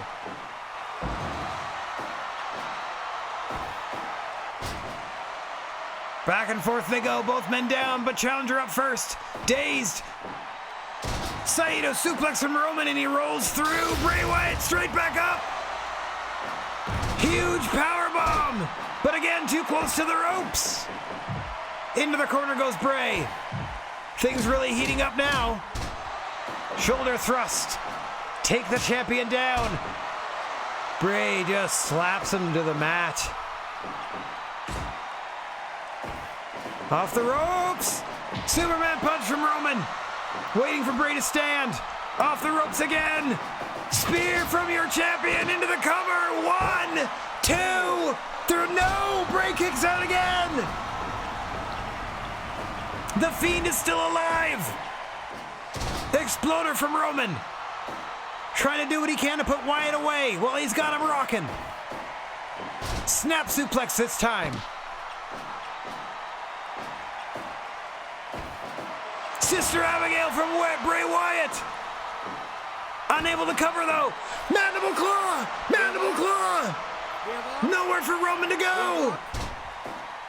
Manages to break the hold a second time. Roman hanging on by a thread.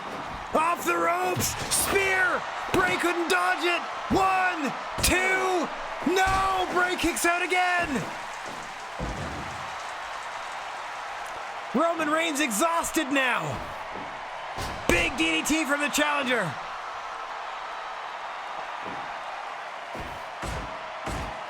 Slugging it out as we approach 20 minutes. Roman Reigns winning that contest with a vicious clothesline, but can't follow up. Too winded to follow up. The Fiend taking his time, taking a breather. Oh, big suplex slam there. And another DDT. Roman Reigns on Dream Street. Bray Wyatt looking to finish the champ off. Sentences this is his moment. Awkward ring positioning though, down by this corner. As Roman Reigns trying to fight back. Another Sister Abigail. Dragging him away for the ropes, but he's still too close. Still too close. Bray could have won this match 3 or 4 times by now. We'll never know.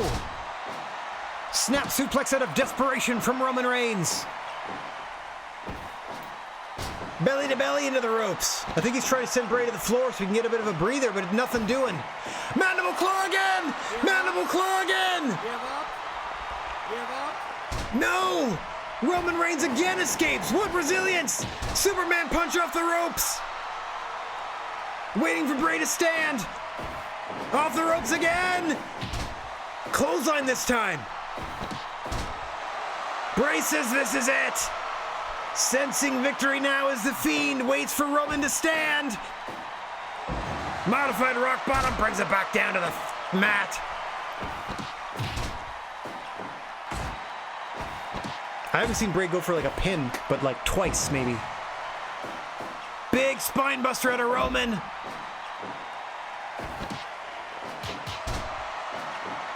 Back and forth they go. 25 minutes deep into this one. Mandible claw! Mandible claw! Give up. That's it! That's it! He's done it! Bray Wyatt, the Fiend, is the new GWA champion! Roman Reigns passes out in the Mandible Claw in a 5-star classic. Gee, I hope they don't leave with the belt now, because that would be real mean of them. All right, overall card rating 91%. This is a show that you tell your children about.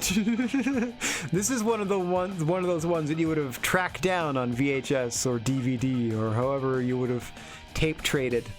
Holy moly! What a good way to end things. Got a new champion, a few new champions, a new Stardom champion, and a new main champion. Oh dear, the balance of power is certainly shifting in the GWA.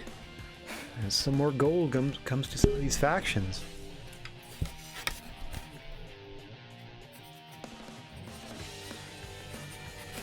I might go give Bray Wyatt a pay raise immediately, just to make sure they don't leave, or just to discourage them from leaving. 44,000 again! Wowzers. That's 4.4 mil. Okay. Woo! And we made over 4 mil on that one. Nothing noteworthy? Love it. Love to hear it. Okay, July 4th, or July year 4. Shane Taylor's back. I'm so happy. I'm so happy. Full roster in effect once more. Let me just cross that out of my notes. Hey, finding more people. Brody Lee wants more money, no problem. David Houston wants more money, no problem. Mustafa Ali, Jesus, I'm gonna have to make a list here. Okay, Brody, Lee, David, Mustafa Ali. How many more? Kiyoma. Kaito. Okay. Yeah. Kaito Kiyomiya from Noah wants to come in? Absolutely. Absolutely. Welcome to the show. Kiyomiya. Nice. Okay. Kiyomiya from Noah's in. Let me write my notes here. Okay, I'm gonna have to figure out some champions and challengers later. First, though, oops. Management. I always do my training center stuff immediately. Medicine ball. So there's our expenses, like 325,000. That's our roster costs. That's how much it costs just to exist every month. So we have to at least clear that, or we're toast. We started the game, by the way, with $200,000. And we've only gone up from there. So I can improve the rec room. Needs a level 10 gym or higher. Okay. Let's create level 8. I think we're doing okay though. Look at we have a maxed out half of them, or almost half of them. And the other ones are pretty expensive to do anything with. So we made sure we did that. We took care of our... Oh, let's take care of our... We have... Camp Firefly. Oh, that got him up to a C. Now they're the champion. Hi, we're going to give you a big old raise. There you go. We're also going to give Bray a big old raise. Here you go. Yep. So that should help. We're going to do David, who's in the industry. David Houston. There you go, because you're making a pittance compared to some of these other people. And then Mustafa Ali, who we didn't even see last show. Absolutely. Give yourself a raise as well. Or we'll give you a raise as well. So that addresses our roster issues in that respect. I'm not going to worry about hiring anybody. Oh, hang on. Let's try Strong America this time. There you go. Okay, we've managed to keep our scouts sent out there. That just improves the pool of talent in the freelance area, like the free agents in North America, Japan, Europe, and Latin America. It just improves the talent pool from which we can draw. Because I kind of feel like we kind of have like the best of the best for the most part to this point. Oh, Shane Thorne was somebody that they recently found. Yeah, okay. They weren't there before. And they just slot them in any old where, you know? Like they just put them in. I guess they put them in where they would fit with their actual promotion. But me just running down these lists, I don't really I don't really notice where or when the new people show up. It would be cool if they put them in a whole, like, these are the people you've scouted list and just left them on their own. But 'tis not to be. 'Tis not to be. Do. Alright, let me just check on one thing real quick.